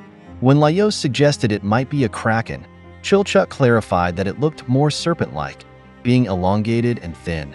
Laios speculated that the creature might be a sea serpent and asked about its color. However, Chilchuk couldn't discern it due to the water's murkiness, describing the creature only as having a floral patterned surface. Considering the possibility that this might be a monster Marcel had summoned, Laios surmised she might have received their location from the walking mushrooms and was now searching for them. He suggested they needed to signal to her their presence. They waved their hands and shouted, trying to communicate their location and asking Marcel for help. From the outside, it appeared that Laios and Izutsumi were positioned where the familiar's eyes would be. The elves monitoring the familiars complained that their eyes were starting to feel terrible. They then noticed a large creature following them in the water, identifying it as a sea serpent. They reassured themselves that they would be safe once they escaped into the air, but they were unprepared for the revelation that the serpent had wings. The elves were stunned to discover that the creature was a quaddle, a winged snake. As it emerged from the water and flew toward the familiars, it consumed them. During the quaddle's attempt to swallow, the elves experienced pain in their necks, while Laios and his party were compressed together. After some struggle, the creature finally managed to swallow them. Meanwhile, Flamila urged her team to remain calm and dissociate their consciousness from the familiars, but it was too late, and they suffered defeat. The quaddle then flew away. Inside the snake, Laios checked on everyone's condition. He attempted to create some light and was surprised to find that they were being transported somewhere by the snake. They were uncertain of their destination. Chilchuk questioned whether they were inside the giant serpent, to which Laios confirmed that they had indeed been swallowed whole along with the giant bird. Chilchuk expressed concern that they might be digested if they didn't escape soon. However, Laios reasoned that a real snake wouldn't have body cavities large enough to accommodate them. He speculated that perhaps Marcel had fashioned the creature to appear like an animal as a means of safely transporting them to her. He suggested that they stay put and allow it to take them to her. Their initial agreement wavered when Izutsumi felt the bottoms of her feet burning. In response, they collectively called out to Marcel, pleading for her to let them out. Chilchuk proposed that they cut their way out and escape. However, Laios cautioned against taking such a hasty action. He explained that the giant bird was a paratenic host and the giant serpent an intermediate host, which led him to speculate that if Marcel was the primary host. Chilchuk interrupted him, remarking that his analogy was somewhat disturbing. Laios further explained that if the intermediate host of a parasite dies, then they never reach the primary host. Chilchuk was skeptical about disregarding the fact that they might be getting digested. Laios asserted that staying in the stomach was too risky and suggested they move deeper into the creature. Following his lead, they then progressed to another part of the creature's body. As they continued, they noticed the passage becoming increasingly narrow. Laios, concerned they might soon be unable to proceed, asked everyone to stop pushing and take a moment to examine their surroundings. However, the others quickly clarified that they weren't actively moving themselves. Rather, they were being propelled by the natural contractions of the intestines undergoing peristalsis. Laios pondered why intestinal parasites aren't typically expelled, recalling that such parasites often use suction pads or their mouths to anchor themselves in place. Realizing they lacked such adaptations, he anticipated that they would soon be expelled. His prediction proved accurate, and they were abruptly ejected from the creature's body, tumbling onto the ground. Just then, Chilchuck spotted something. They were astonished to see a giant tree beside a winged serpent. Laios, unfamiliar with this location, speculated that it was a new area created by Marcel, indicating her presence there. Suddenly, someone peeked from a window and hurried toward them. It was Marcel, excitedly calling out to Laios and the others. She rushed to embrace them but recoiled slightly, commenting on their odor. They humorously blamed her for their smell. She then mentioned that she had prepared a bath for them and encouraged them to wash off. She warmly invited them over. Chilchuck noted, somewhat amused, that she had certainly embraced her role as a dungeon lord. While Laios was relaxing in the bath, a sudden memory prompted him to leap out and hastily call for Marcel. Concerned, she asked him what was wrong. Laios inquired whether she still possessed the books, to which she affirmed that she did. He then questioned if those books were the reason the elves had attacked her and if they had harmed her in any way. Marcel reassured him that she was unscathed and mentioned that Farlan's body had also remained unharmed. Laios expressed relief upon hearing this, but quickly added that he had a suggestion to make to her. Laios proposed that they bring the books over to them and discuss the situation. Marcel was taken aback by his suggestion, surprised that he would consider this after they had nearly been killed. Laios explained that he had spoken with Kabru, who mentioned there was a significant reason behind their desperate pursuit of the books. Although he hadn't had time to delve into specifics with Kabru, Laios reasoned that it was unwise to keep them as enemies. He expressed a desire to seek their help with Farlin, but emphasized that a serious conversation with them was necessary first. Marcel, however, remained silent in response, which surprised Laios. Marcel expressed her frustration, doubting that they would be open to what she had to say. Even if they were willing to listen, she firmly stated that she would not comply. Laios, puzzled, asked her why. Marcel then reminded him of a previous conversation about her dream, the reason she pursued the study of ancient magic and explored that particular dungeon. Her dream was to erase the stark disparities in lifespans among different races. She highlighted the current life expectancy differences. Elves live up to 500 years, dwarves up to 200 years, and humans around 60 years. Ever since she was a child, she had aspired to bridge the gap caused by these lifespan disparities among races. What was once a distant dream had now become a potential reality through the power of the dungeon. This, she declared, was why she could not surrender the books. Chilchuck inquired whether Marcel intended to reduce the lifespans of the longer-lived races or extend those of the shorter-lived ones, asking if she was aiming for everyone to live around 500 years. Marcel clarified that she was actually thinking about extending lifespans to 1,000 years, which took Laios by surprise. Chilchuck laughed at her response, and Izutsumi pondered what one would do with such a lengthy life. Even Senshi remarked that 1,000 years seemed excessively long. Laios noted that this was the same age as Yad and others, prompting laughter from the group, which visibly irritated Marcel. She explained that her goal stemmed from her own expected lifespan as a half-elf, which could reach up to 1,000 years, although she acknowledged that reaching such an age was rare due to illness and accidents. Laios questioned why only half-elves live so long. Marcel explained that in ancient times, all long-lived races had lifespans of about 1,000 years. After the ancient wars, lifespans gradually decreased, but having mixed blood allows one's lifespan to revert to the older norms. She reflected that the current, shorter lifespans are actually unnatural. Her journey with the group made her realize anew that none of them would be around 500 years from now. Even though they worked hard to save Farlin, she too would be gone in a few decades, while Marcel could still be alive in 100 or even 500 years. She expressed a desire to see them again in the future, to talk and share a meal. The group fell silent for a moment. Chilchuck acknowledged he understood her perspective, but he expressed skepticism about the feasibility of such an endeavor, noting it wouldn't be easy to achieve. Suddenly, the winged lion inside the book spoke up, correcting them and stating that's where they are wrong. The book then opened, and gradually, the hands and then the entire body of the lion emerged. The lion asserted that as long as they possessed the will to succeed, their efforts would indeed be fruitful. Laios was astonished to see the winged lion in person, Chilchuck observed that the lion seemed larger. The lion continued, emphasizing the importance of maintaining their desires, as these were the source of his power to aid them. He envisioned a world free of racial disparities and hunger, adding that Thistle's dungeon had stagnated because he became complacent, losing his desires and consequently ceasing to grow. The lion stressed the necessity of continuing to desire a better world, for that was the key to its creation. However, he cautioned that his powers were confined to the dungeon's realm and would not extend beyond its borders. Laios realized that this explained why Thistle had chosen to transform the entire Golden Kingdom into a dungeon. Marcel concurred, noting that to extend everyone's lifespans, they would first need to bring all of humanity inside the dungeon.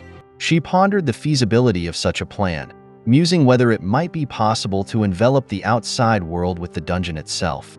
Laios was startled to hear that they might consider expanding the dungeon.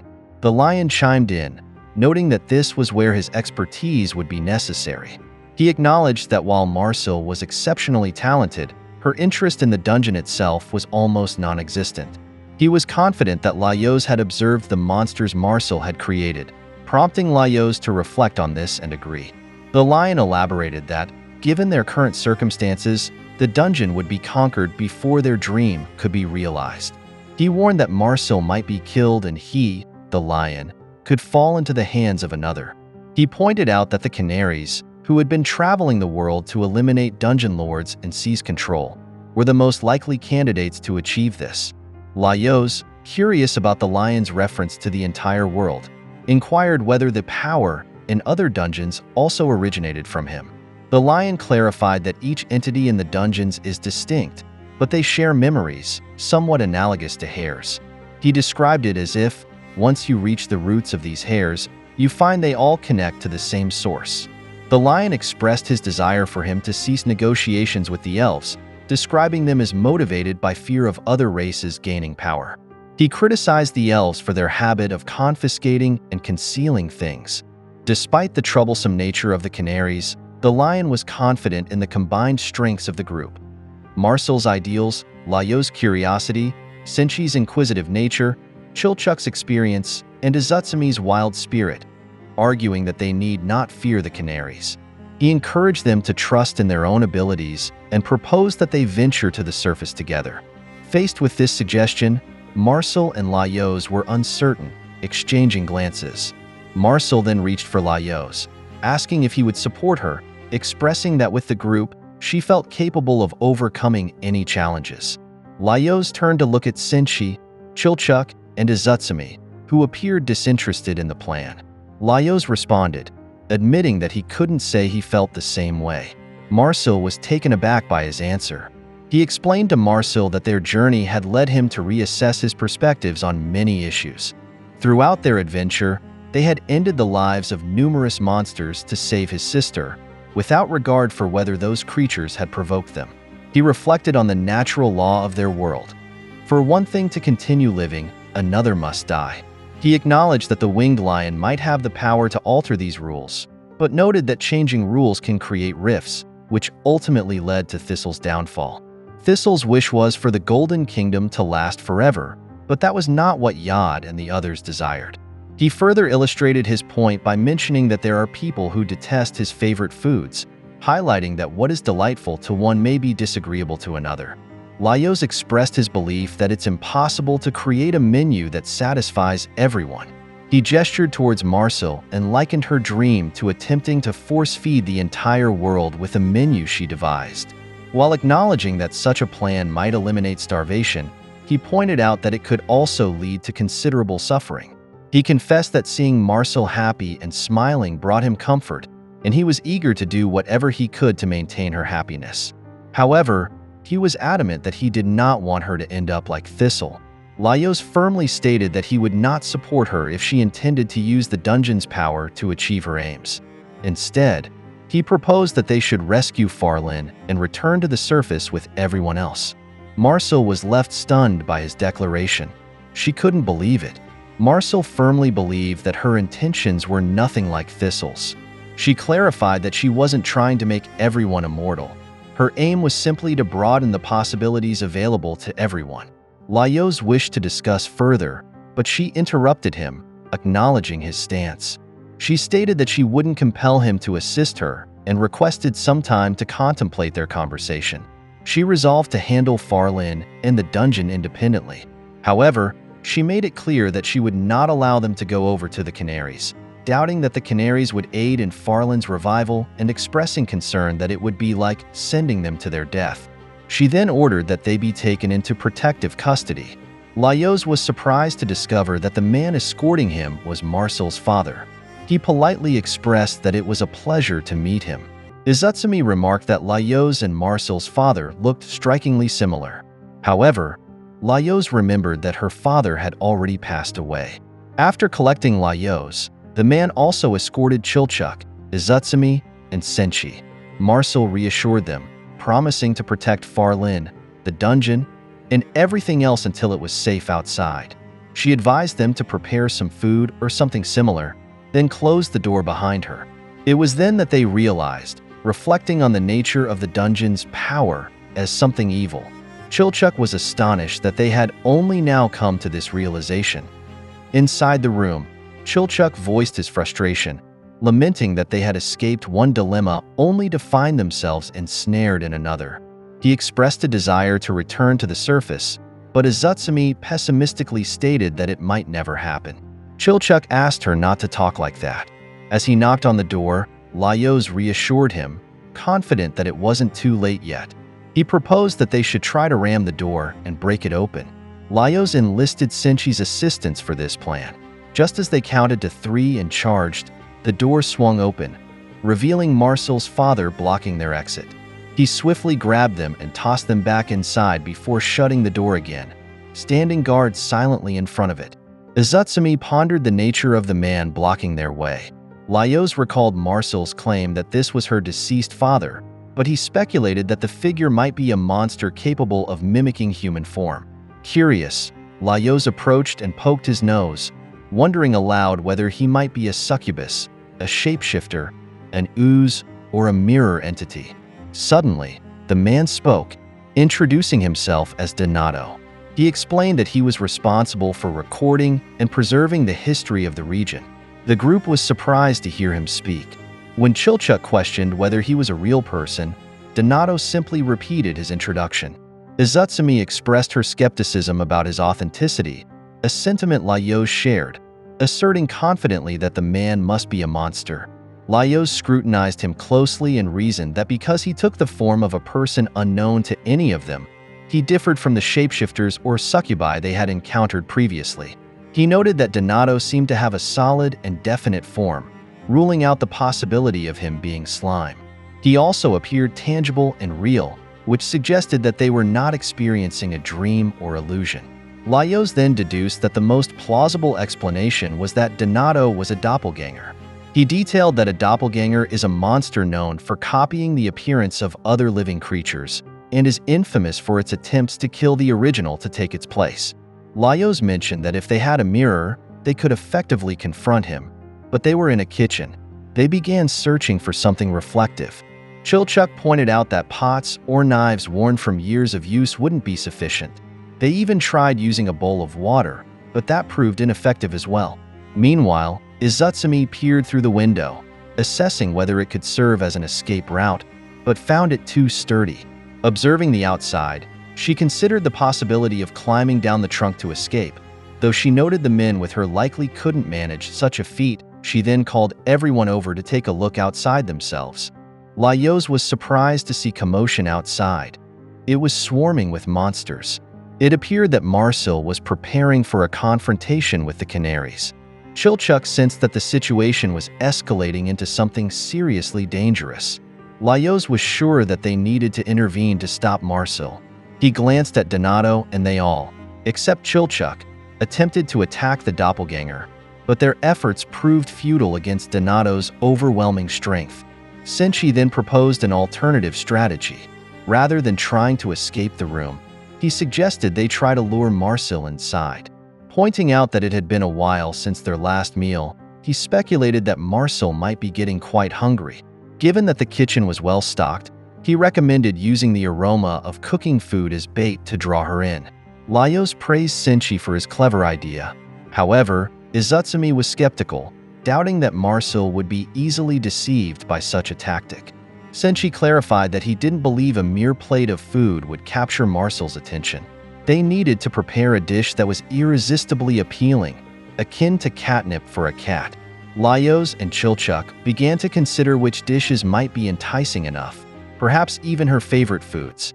Chilchuk proposed simmered mandrake, Laios suggested zosui with merman eggs, and Senshi offered kelpie liver. Izutsumi, however, was skeptical that Marcel would be attracted to any of the dishes they mentioned. As Laios surveyed the available ingredients, he noted that they were all quite ordinary. He pondered again what might truly lure Marcel. In a moment of reflection, Laios questioned the nature of the space they were in. Chilchuk was puzzled by his sudden shift in focus. Laios elaborated that he was curious about the environment Marcel had created. Despite being recently constructed, it felt lived in, suggesting that it might be modeled after a familiar place. Laios speculated that the surroundings might replicate the house Marcel grew up in, which would signify its importance to her. He reasoned that preparing a dish perfectly aligned with this setting might pique her curiosity enough to draw her in. He dubbed this plan Operation Local Cuisine. Prompted by Laios's idea, Izutsumi inquired about Marcel's origins, which led Laios to question himself about where she was actually from. Chilchuk recalled Marcel mentioning that she wasn't from the West. Izutsumi expressed surprise at their lack of personal knowledge about each other. Laios explained that their time together had primarily focused on work, with little opportunity for deeper personal connections. Izutsumi suggested that they should have made more effort to understand each other, possibly uncovering Marcel's inner struggles. She mused that such secrecy didn't seem characteristic of Marcel. Suddenly, Donato interjected, revealing that he was linked to deeply lonely memories of Marcel's. Laios was taken aback to hear him speak again.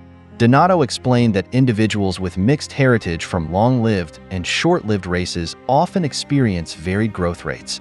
Some might reach 100 years old while still appearing youthful, resembling children, whereas others might age normally until middle age and then cease aging abruptly. He recounted that Marcel's growth was similarly erratic. It took her 20 years just to lose her baby teeth and develop permanent ones. Donato reminisced about accompanying her to the carrot field to bury the teeth, a memory he cherished.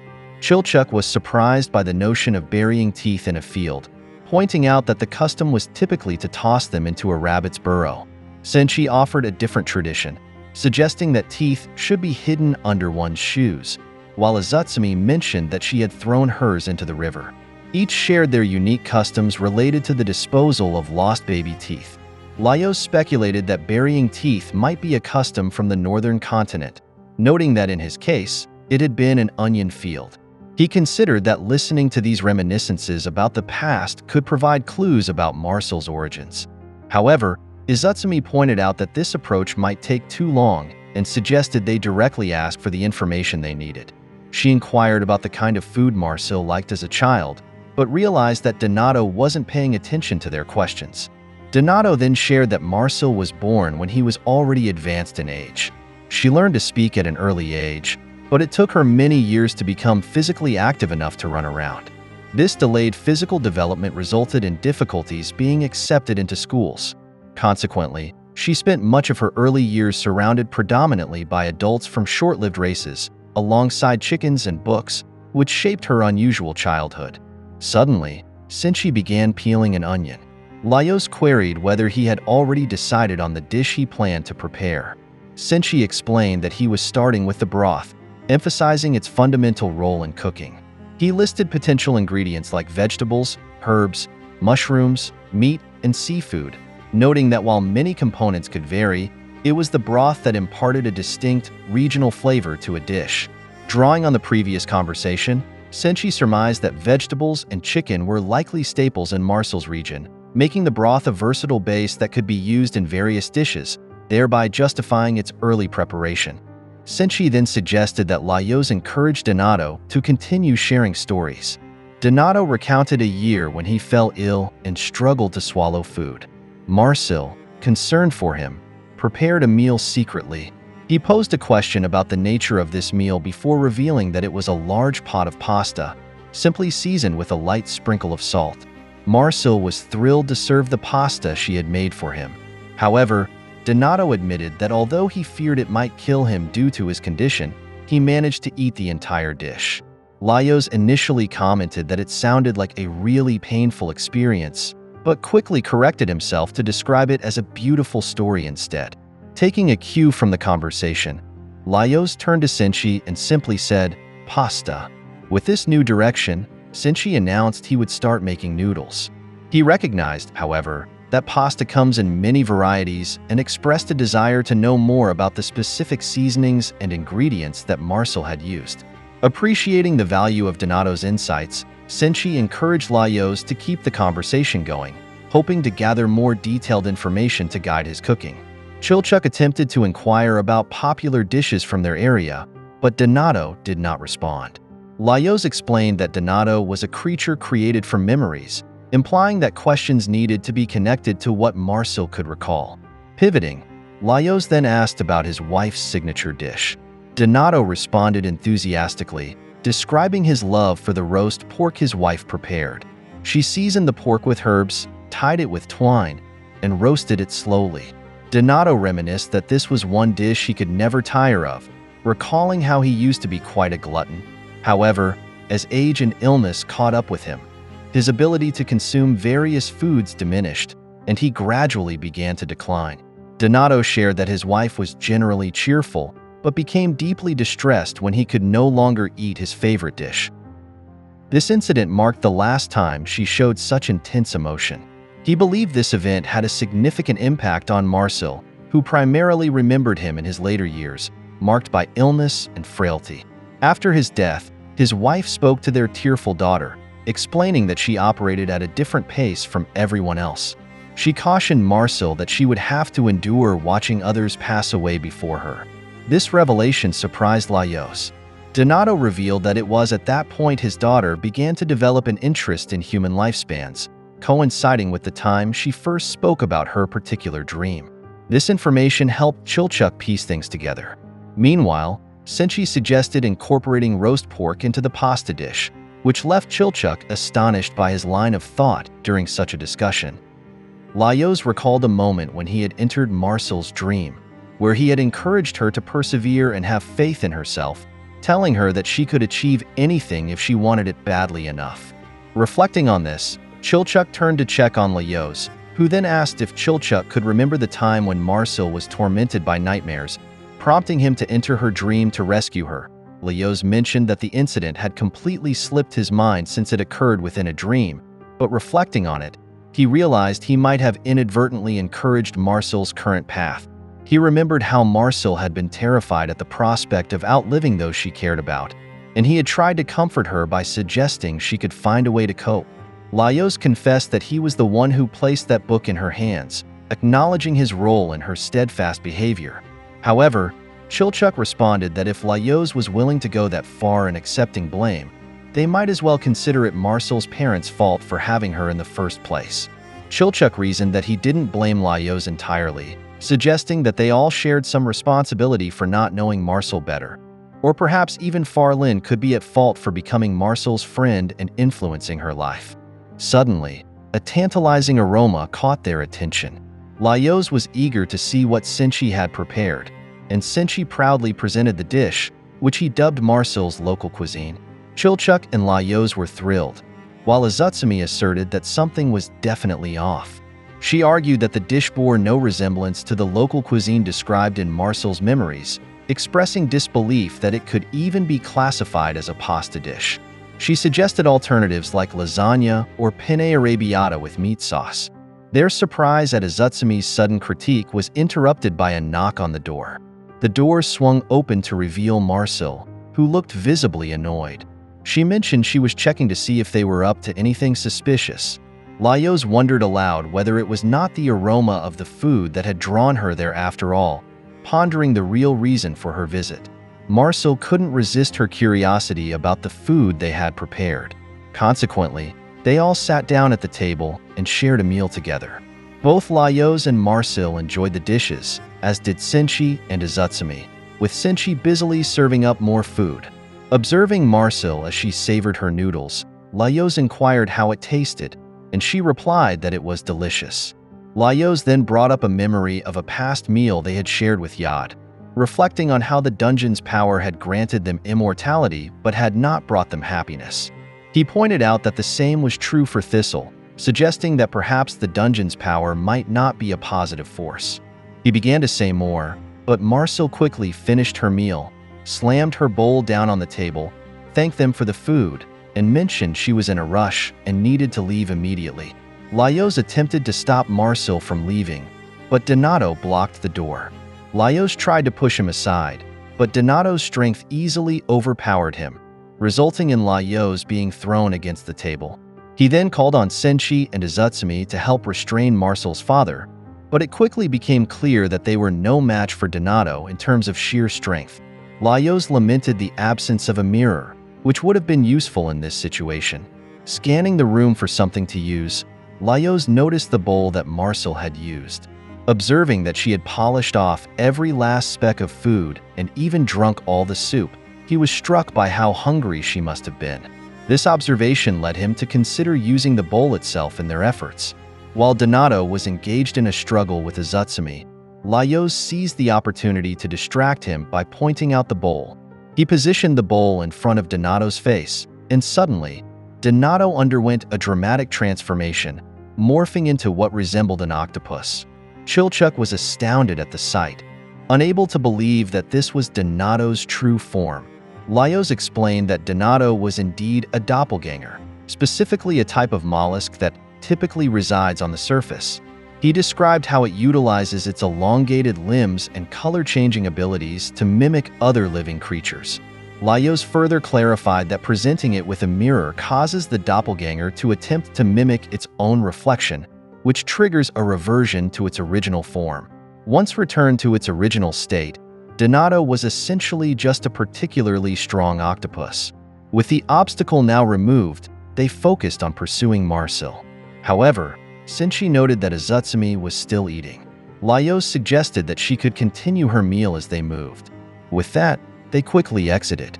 Meanwhile, the winged lion appeared to have spotted them. At the same time, Marcel was advancing her plan to confront and overcome the canaries. With all her preparations in place, the lion inquired about their next steps. Marcel confirmed that their next destination was the surface. In a different location, birds relayed information about what they referred to as the island, reporting that the dungeon on the island had been breached and that the demon was making its way to the surface. One bird remarked that it was too late to intervene, and there was nothing that could be done. The world was doomed. Meanwhile, an elf addressed someone she called Your Majesty, inquiring about the uproar and the cacophony created by the birds. She then requested that the communications chief be awakened immediately, as she needed to contact the dwarves. On the other line, a dwarf responded, questioning her reference to the island and noting that the region had been stable for a long time. He suggested that perhaps their unnecessary landing had stirred trouble. The elf countered that the perceived stability was just a facade and that the threat had always been present, secretly undermining them. Recognizing the signs, the dwarves concluded it was the doing of the accursed demon. The dwarf then sought an update from someone he addressed as Gramps. The concentration of mana in the atmosphere is continuously increasing. It seems inevitable that soon the entire overworld will transform into a dungeon. The dwarf mentioned that he had sent their kin from Cockabrud to investigate, but their fate remains uncertain. The elf, while hopeful that her canaries would survive the initial changes, acknowledged their endurance would be short-lived. Gramps pessimistically estimated that they had one day before their world would undergo significant alterations. This looming change left everyone deeply worried about the future. Simultaneously, on the surface, a farmer was alarmed as the ground began to crack. This startling development was quickly reported to the Lord Governor by a concerned messenger, who informed him that a fissure originating from the dungeon was expanding rapidly.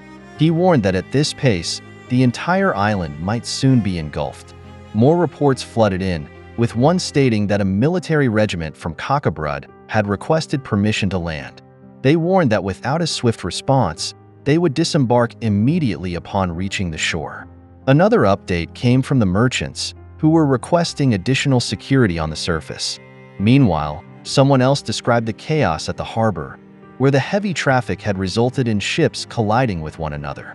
These developments led to a barrage of inquiries directed at the Lord Governor about how to proceed. Overwhelmed, the Lord Governor eventually shouted for everyone to just do whatever they deemed necessary. Just then, an explosion occurred outside. The group became intrigued by the oddly colored smoke billowing from the dungeon. Another individual speculated whether this indicated that highly concentrated mana was leaking from within. They then observed something emerging from within the smoke. It appeared to be a winged serpent ascending to the surface. A child, witnessing this from a distance, quickly ran to her father to report what she saw. She explained that the island had split open and a dragon had flown out. Her father, skeptical, reassured her not to worry, reminding her of the presence of numerous soldiers stationed in Kakabrud. Meanwhile, the mother commented on the recent increase in military presence, noting that there seemed to be more mercenaries around than usual, with many armed elves also visible, indicating preparations for a significant event. As the child continued to cry, she described to her father how the fissure in the island resembled a giant mouth, expressing her fear and astonishment at the sight. In another location, Kabru, bound on the ground, noticed that the sky had split open. The elves observing this were also taken aback. Kabru requested to be untied, but Flecky dismissively remarked that they weren't foolish and were aware of his allegiances. Kabru clarified that he was on the side of humanity, explaining that he had freed Laios hoping it would lead to a better outcome. Flecky, visibly irritated and pointing to the fissure above, questioned whether he considered this situation an improvement. Lishan chimed in, expressing regret that they hadn't eliminated them when they had the chance. Kabru pondered whether Laios had failed to convince Marcel, realizing that a battle now seemed inevitable. Just then, Captain Mizern appeared, paying no heed to Kabru. Pathdal, concerned for his well-being, suggested that he should be resting. A fairy interjected, arguing that resting could lead to dire consequences. She insisted that Mizern needed to confront the Lord of the Dungeon and stop them, even at the cost of his own life, urging him not to fail this time. Pathdal pondered where they could even begin searching for her in the sprawling dungeon. The captain, however, stated that there was no need to search further. If she was heading for the surface, she would have to pass through there. His assertion proved correct as he observed various monsters lined up along the path. The sight of an entire horde of monsters took them by surprise. Pathdal relayed this information to Commander Flamila, who was communicating through the ferry, reporting that the Lord of the Dungeon was present and seemed to be gathering monsters in preparation to ascend to the surface. Flamila responded that she was en route to their location as swiftly as possible. She emphasized that they must prevent the demon from reaching the surface. Flamila expressed her expectation that Mizern would exert his utmost effort to repay the favor shown to him by Her Majesty. Pathdal then sought confirmation from Mizern that he had heard all of that. Mizern affirmed, declaring his intent to eliminate the Dungeon Lord. He delegated tasks to his team. Ada and Sishis were to handle the monsters. Flecky was assigned as their guide. Pathdal was tasked with protecting their party, and Lishan's responsibility was to clear the path. With their roles defined, they prepared to counterattack. Meanwhile, Marcel was clearly anxious, concerned that the elves might be awaiting her. To bolster her courage, the winged lion offered her a token of encouragement. He draped a cloth over Marcel, piquing her curiosity. He explained that it was merely a small trick to boost her confidence, affirming that she possessed the power to protect her friends from the canaries and that she must never give up. As he withdrew the cloth, Marcel's attire transformed, leaving her surprised by the sudden change. The lion described the garment as a dress designed to inspire courage. He inquired whether the dress had alleviated her fears, to which she candidly replied, no. Suddenly, the lion kissed Marcel on the cheek, causing her to feel slightly woozy. Soon after, she declared that she was no longer scared. The lion reassured her that he would be by her side throughout the ordeal. He emphasized that her focus should be on her own objectives and protecting those important to her. Motivated by his words, Marcel resolved to safeguard Laios, Far Lin, and the others. As the elves encountered the monsters, the battle commenced. Marcel commanded all the monsters under her control to march forward. From a distance, Kabru observed the unfolding conflict. He initially doubted their chances of victory, noting the apparent disarray among the opposing forces. However, as the fight progressed, he observed that despite the differences among the monsters, which sometimes impeded their coordination, they were managing to advance effectively. Kabru contemplated the implications if Laios had indeed allied with the monsters, acknowledging that the situation would be far worse. He was convinced that if Laios were involved, the monsters would likely be far more bizarre, affirming his belief that Laios was not collaborating with them. As Kabru struggled to free himself, his thoughts turned to Laios's whereabouts and actions. He speculated whether Laios had failed to persuade Marcel, possibly ending up captured or even killed. Despite these grim possibilities, Kabru remained hopeful, feeling it was too early to despair. Eventually, Kabru succeeded in freeing himself. With Flecky preoccupied with controlling the familiars, he seized the opportunity to slip away unnoticed. As he made his way downward, he realized he couldn't proceed without the ability to walk on water, a skill he hadn't used in a very long time. Kabru spotted Siro and Namari running alongside the orcs, indicating a chaotic alignment of forces. Meanwhile, Lishan was occupied with capturing monsters and collecting their horns to clear a path for Captain Mizurn. He delivered one of these horns to Mizurn, who then repurposed it as a weapon. The stage was set for another confrontation between Mizurn and Marcel. Marcel summoned the winged lion in preparation for the battle, but Mizurn remained undeterred. A tower materialized, elevating Marcel above the fray, while Mizurn stayed focused on his mission to eliminate the Dungeon Lord. In response, Marcel summoned an Undine, and suddenly, multiple Undines floated in the air around Mizurn. At her command, they attacked, piercing Mizurn's body before returning to the water. As Mizurn collapsed, Marcel remarked on the pain of being impaled by an Undine, reflecting on her own experience when Mizurn had stabbed her in the belly with a horn. Despite his pain, Mizurn was determined to stand and face Marcel directly. She urged him to leave them alone, doubting his ability to teleport any further due to his weakened state. Mizurn, however, merely smiled and accused Marcel of being merely a puppet of the demon now. Confused by his statement, Marcel listened as Mizurn explained that the demon had inflamed her desires and was now controlling her. He suggested that while she might believe she was acting of her own volition, she was actually being manipulated. At that moment, the winged lion materialized behind Marcel, advising her not to heed Mizurn's words. Mizurn continued, asserting that even if one of her desires was satisfied, the next would only bring suffering. He predicted that she would experience an insatiable thirst and hunger. Mizurn then told Marcel that her superficial desires were merely serving as delicious snacks for the demon. Marcel, irritated, summoned the Undine again. Mizurn presented her with a choice: die there or relinquish her powers to him.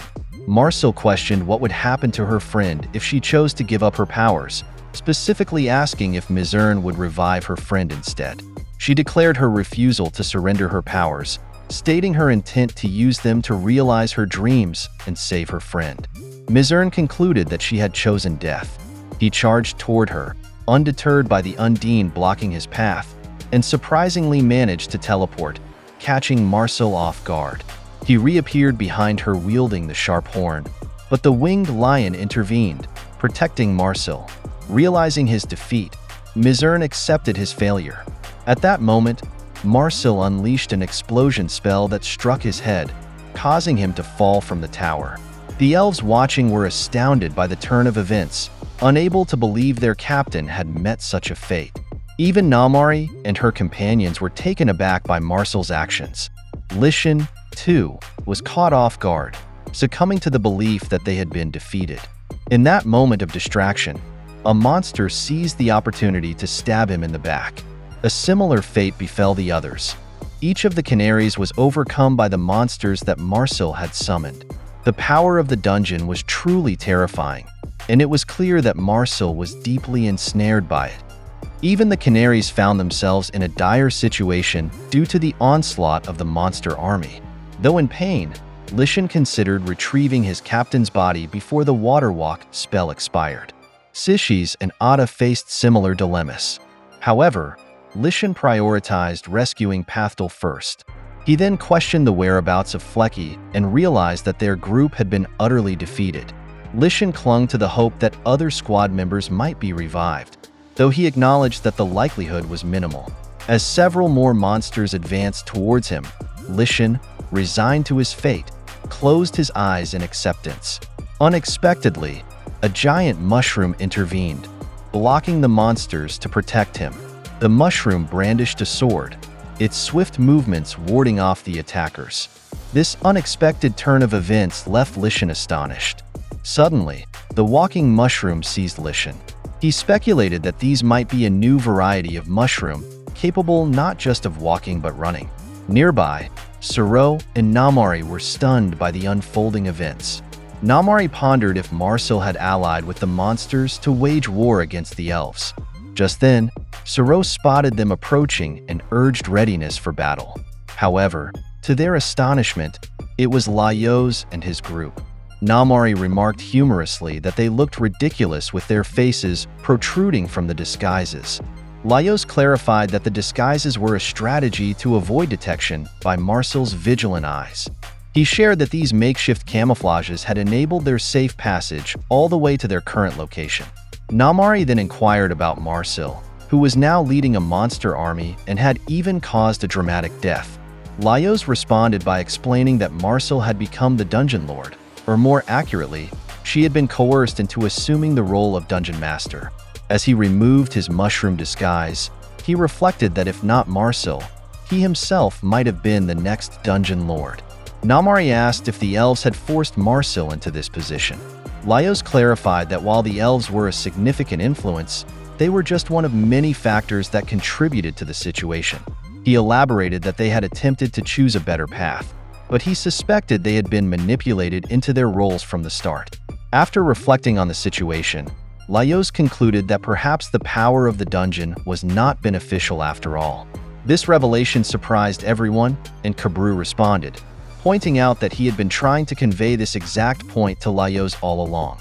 Laios was taken aback, barely able to believe it. Kabru elaborated, explaining that he had previously told Laios that the dungeon's dynamics were merely an elaborate mechanism for the demon to escape to the surface world. Chilchuk chimed in, noting that advice and warnings often went in one ear and out the other with Laios. Now that Kabru mentioned it again, Laios acknowledged that the explanation did sound vaguely familiar. This realization led him to ponder their next steps. How could they regain control of the situation? He questioned what actions they could take to detach Marcel from the influence of the winged lion, halt the monsters, and restore the dungeon to its former state. Kabru acknowledged that regaining control at this point might not actually be feasible, which was precisely why he had been so desperate to prevent the situation from escalating. From the back, Lichen interjected that control was possible, but only if they killed the dungeon lord, although he admitted this would only serve as a temporary solution.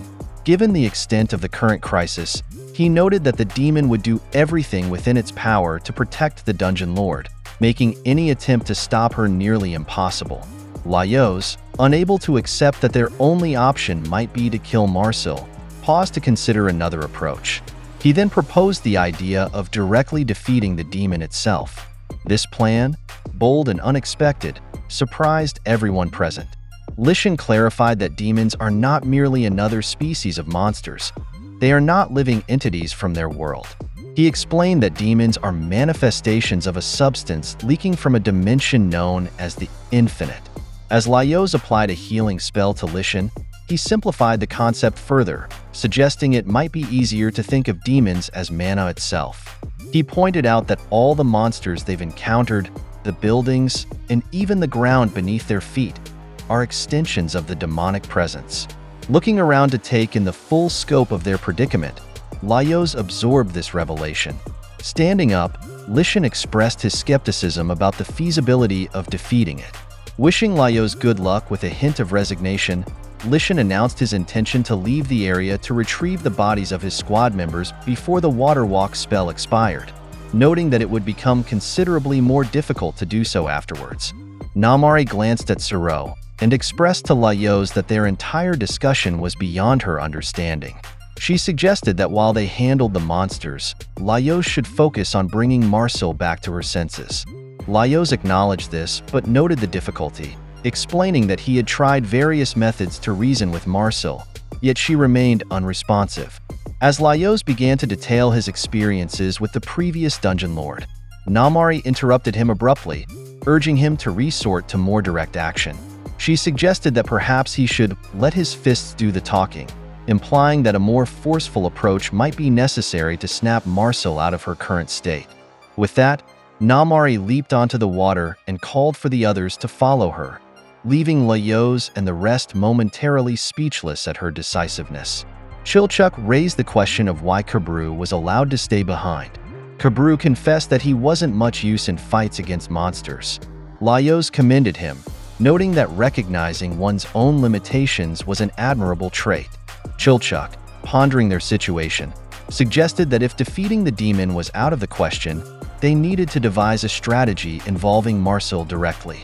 Izutsumi proposed a drastic measure, killing Marcel and then attempting to revive her. Senshi, however, pointed out that Marcel was under the demon's protection, complicating such a direct approach. Kabru then suggested they might slip something into her food to subdue or influence her. Senshi countered this idea because they had just fed Marcel, making it unlikely she would eat anything soon.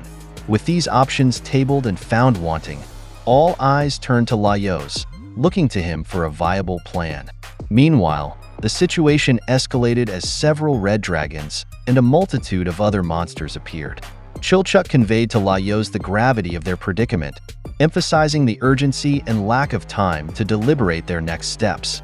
He noticed Laios appeared disheartened and inquired about his concerns.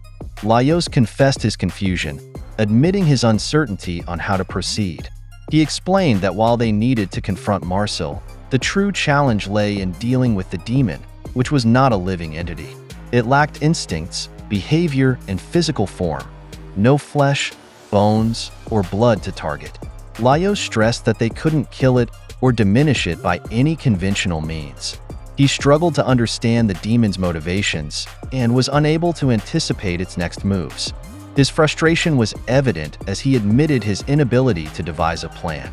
Laios expressed that trying to defeat the demon was akin to trying to defeat water or air.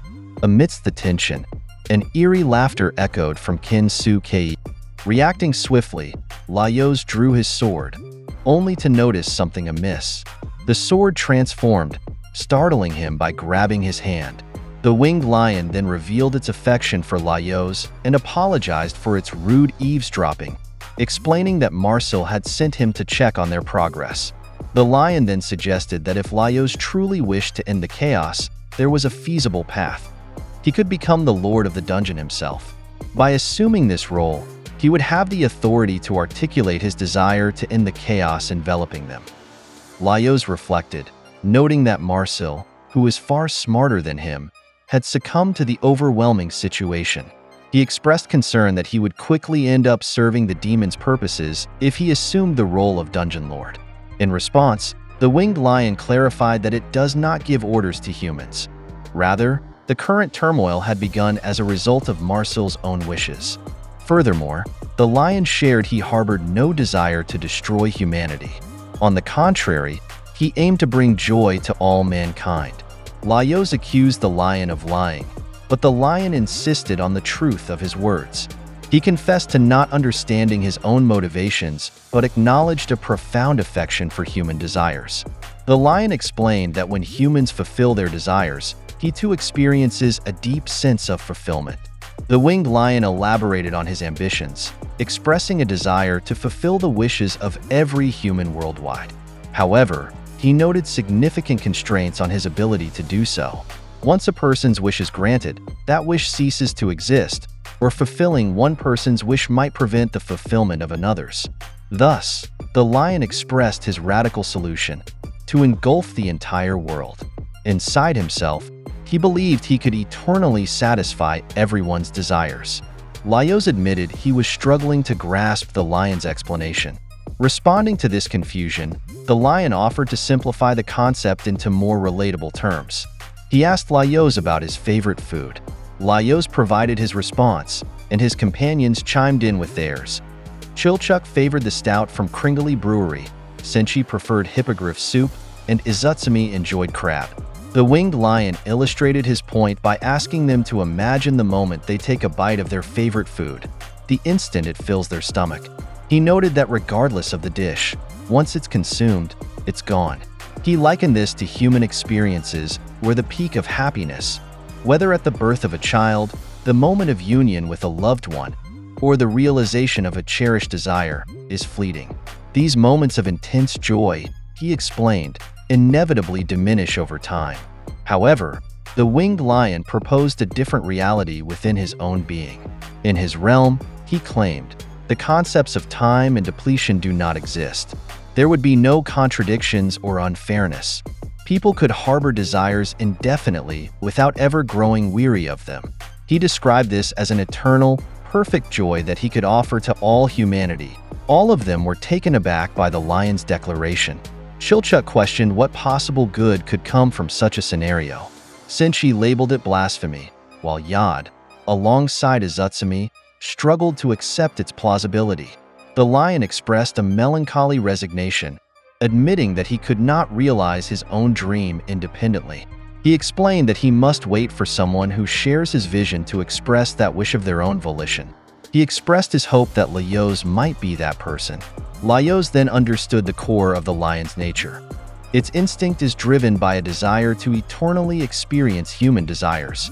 In this world, the lion's hunger remains unfulfilled, comparable to a whale attempting to satiate itself at a restaurant intended for ants. Laios expressed his inability to empathize with such a perspective. Responding to Laios's sentiment, the winged lion remarked that he appreciated Laios's effort to understand beings different from himself, stating that this quality was what he admired in him. Kabru pointed out that for all the lion's talk of being something beyond human comprehension, his manner of speaking was surprisingly human-like. The lion acknowledged that his communicative style was indeed learned from humans, explaining that learning the behaviors and thought processes of those you appreciate and striving to understand them was part of his adaptation.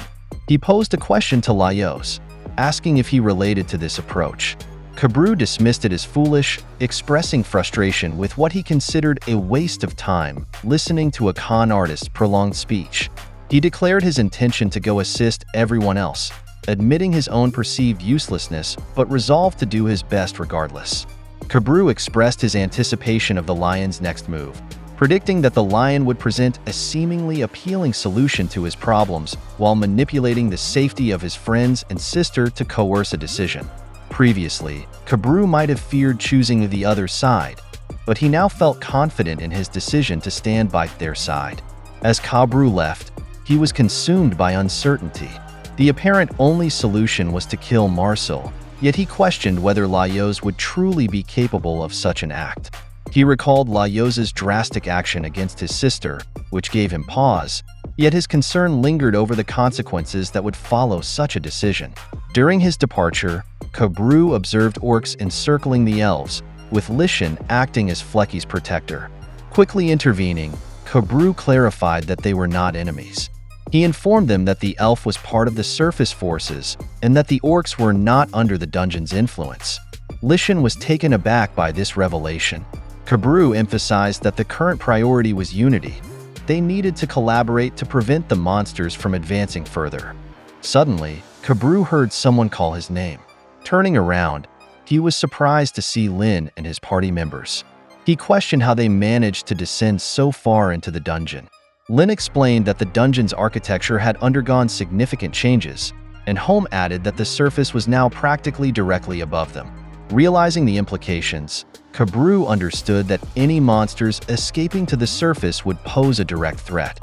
Determined to prevent this, Kabru rallied his party members, emphasizing the importance of their efforts. Every monster defeated was crucial. He implored them to join the fight and help stem the tide of advancing monsters. His team promptly heeded his call, launching into action against the monsters. Despite their efforts, Kabru observed the overwhelming number of adversaries, recognizing the daunting challenge they faced. Kabru then observed a line of elves positioned on the opposite side. Flamila, noticing the large contingent of monsters, concluded that the dungeon lord must be in their midst. She issued a command for the elves to charge, asserting that if they did not overcome the monsters, then there would be no future for them. Kabru was taken aback as the elves surged forward in a determined assault against the monsters. With such formidable forces joining the fray, Kabru began to believe they might stand a chance. However, the situation intensified when several minotaurs joined the battle. The humans were shocked by this development, as these adversaries were far more formidable than mere walking mushrooms. Namari encouraged them not to be afraid and to regroup and fight back. Despite her encouragement, one of the men expressed doubt, fearing that they stood no chance against such powerful foes. Namari boldly faced a minotaur, but was swiftly thrown aside. Kabru, observing the chaos as everyone engaged the monsters, noted the scene's resemblance to past events in Uttaya. Amidst the turmoil, he suddenly found his legs had stopped functioning. At that moment, a red dragon appeared, clicking its tongue ominously.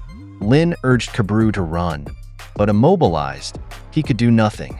Just as the dragon prepared to attack, it unexpectedly halted and turned away, much to Kabru's surprise. The dragon, along with other creatures, then leaned forward, observing as Laios and his party members approached. Flamila, witnessing this, commanded the elves to intervene and stop them. However, the elves explained their inability to advance, as the monsters were obstructing their path. This revelation astounded Flamila. It became clear that it was Laios and his group who were actually controlling the monsters. The other elves were also stunned to see what appeared to be communication between Laios and the monsters. They observed Laios' commanding presence, dubbing him the Dark Lord due to his apparent control over the creatures. Chilchuk was taken aback by the wild accusations flying around.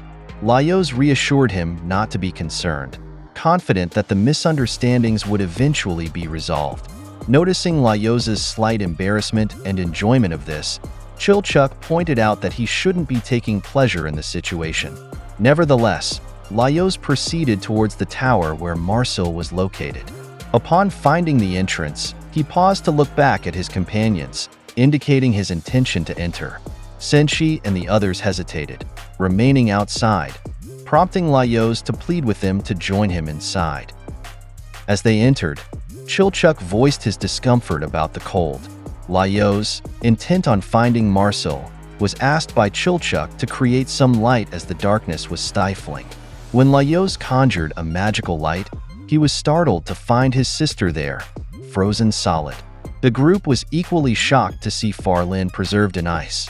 Laios understood that Marcel had frozen Farlin to keep her body preserved, ensuring that even if they couldn't access it immediately, they would still be able to utilize the dragon part of her later. This indicated to Laios that Marcel still held on to their original plan to cooperate and consume the dragon part of Farlin. Laios saw this as a very positive sign, interpreting it as evidence that Marcel had not completely lost herself to the influence of the dungeon's power. He expressed optimism that they might still be able to resolve the situation through dialogue. Chilchuk expressed astonishment at Laios' insistence on resolving issues through dialogue, especially after witnessing Farlin's frozen state. Senshi chimed in, noting that if it came down to combat, he doubted they would stand a chance against Marcel. Amid their discussion, a voice interrupted, questioning their purpose there. Laios looked up to see Marcel. He called out to her, but she responded with a request for them to leave if they intended to obstruct her, as she couldn't deal with them at that moment. Laios then informed the group that they needed to head upwards, though Chilchuk was puzzled about how they would actually reach her. As they proceeded, Marcel voiced her frustration, lamenting that there was no end to her desires and ambitions, which continuously emerged one after another. Marcel expressed that the noise in her head was overwhelming, more than she could bear, and she feared she was on the brink of losing control. Laios, clearly concerned, reassured her, telling her he would handle everything and she just needed to stay put without worrying about him. Overcome by her emotions, Marcel began to cry. Suddenly, something large dropped amidst them, startling everyone. Laios inspected it and realized it was a pie. Marcel expressed a longing for a tasty pie, specifically one made with sugar and butter, baked to a perfect golden brown. Her desires didn't stop at pie. She wished for fruit, and suddenly peaches, apples, and oranges began raining down from above. Marcel also voiced a wish for new equipment, specifying new boots and a warm sleeping bag, which promptly materialized around them. Marcel expressed a desire for a practical, easy-to-use bag and a brush for Izutsumi. Amid concerns about being overwhelmed by items continuously materializing from above, Laios suggested they take refuge atop the pie. Once safe, Laios observed the endless appearance of items Marcel longed for. Sampling the pie, Laios remarked that he was unable to identify its specific variety. He then addressed the winged lion, inquiring about its influence over Marcel. The lion responded that it was merely fulfilling the wishes of its master. Meanwhile, Izutsumi, puzzled by the permanent change to Laios' arm, questioned whether it would remain altered. Laios, seeking to confront the situation directly, requested the lion to bring Marcel to them. However, the lion declined, clarifying that Laios was not his master. Marcel was clearly overwhelmed by her situation, recognizing the urgency to reach the surface due to the multitude of tasks awaiting her attention. As the monsters began their ascent, the group inside the tower noticed that all the monsters had resumed their movements. They knew they needed to make Marcel stop summoning more desires to distract her effectively. Senshi then proposed a distraction strategy that involved food. He suggested they could make various pies, such as one made from dryad simmered in sweet sauce or a minotaur custard pie. He called out to Marcel, challenging her by suggesting she could create a pie even more delicious than the ones he described. He asked her what kind of pie she truly desired. This proposal momentarily took Marcel's mind off her rapid succession of wishes, causing the monsters outside to halt abruptly. Senshi and the others waited in anticipation for her response when suddenly, a pie materialized and unexpectedly dropped from above, striking Senshi on the head. Senshi picked up the pie and took a taste, recognizing it as a jam pie. He shared that he knew of a recipe involving man-eating plants that bore fruit resembling lemons.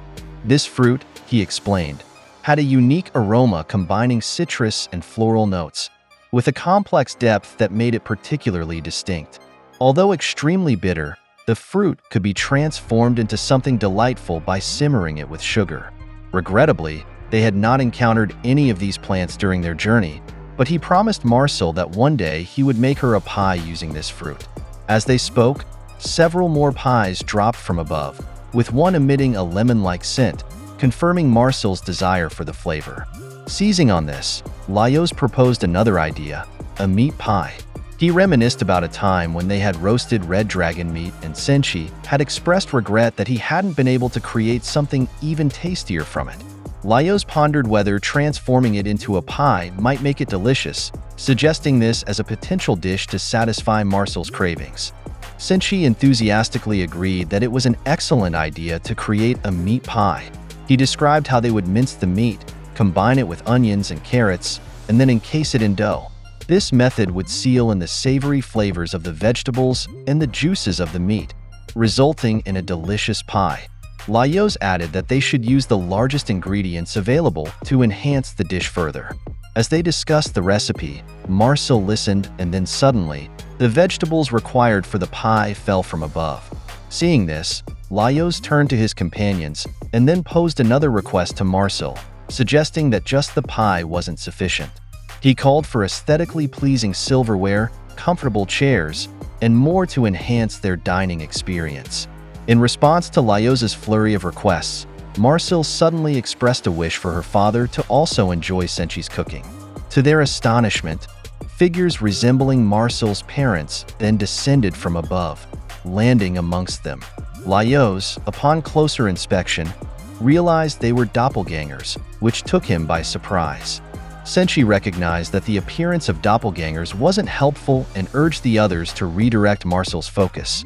Chilchuk seized the opportunity to engage Marcel's attention by asking if she would like to meet his family too. He shared his intention to gather his entire family once their adventure concluded, to recount their experiences together, and he emphasized his desire for everyone to be there for that moment. Moved by his words, Marcel expressed her eagerness to meet Chilchuk's family. Chilchuk, reflecting on his past, mentioned his resolve not to repeat previous mistakes and suggested they collectively devise a plan to help improve his familial relationships.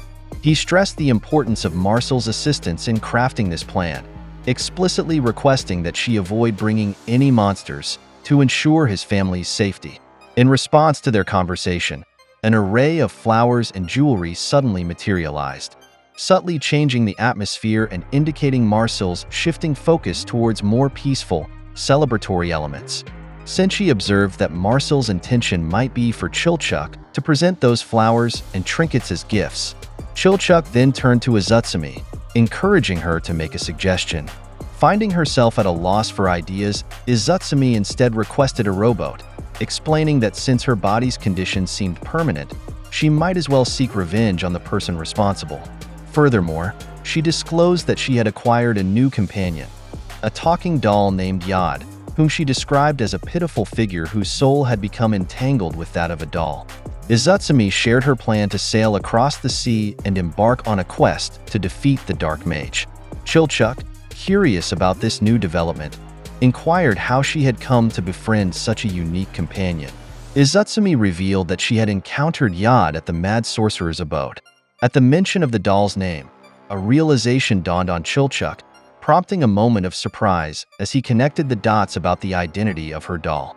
Amidst their conversation, an assortment of large books materialized around them.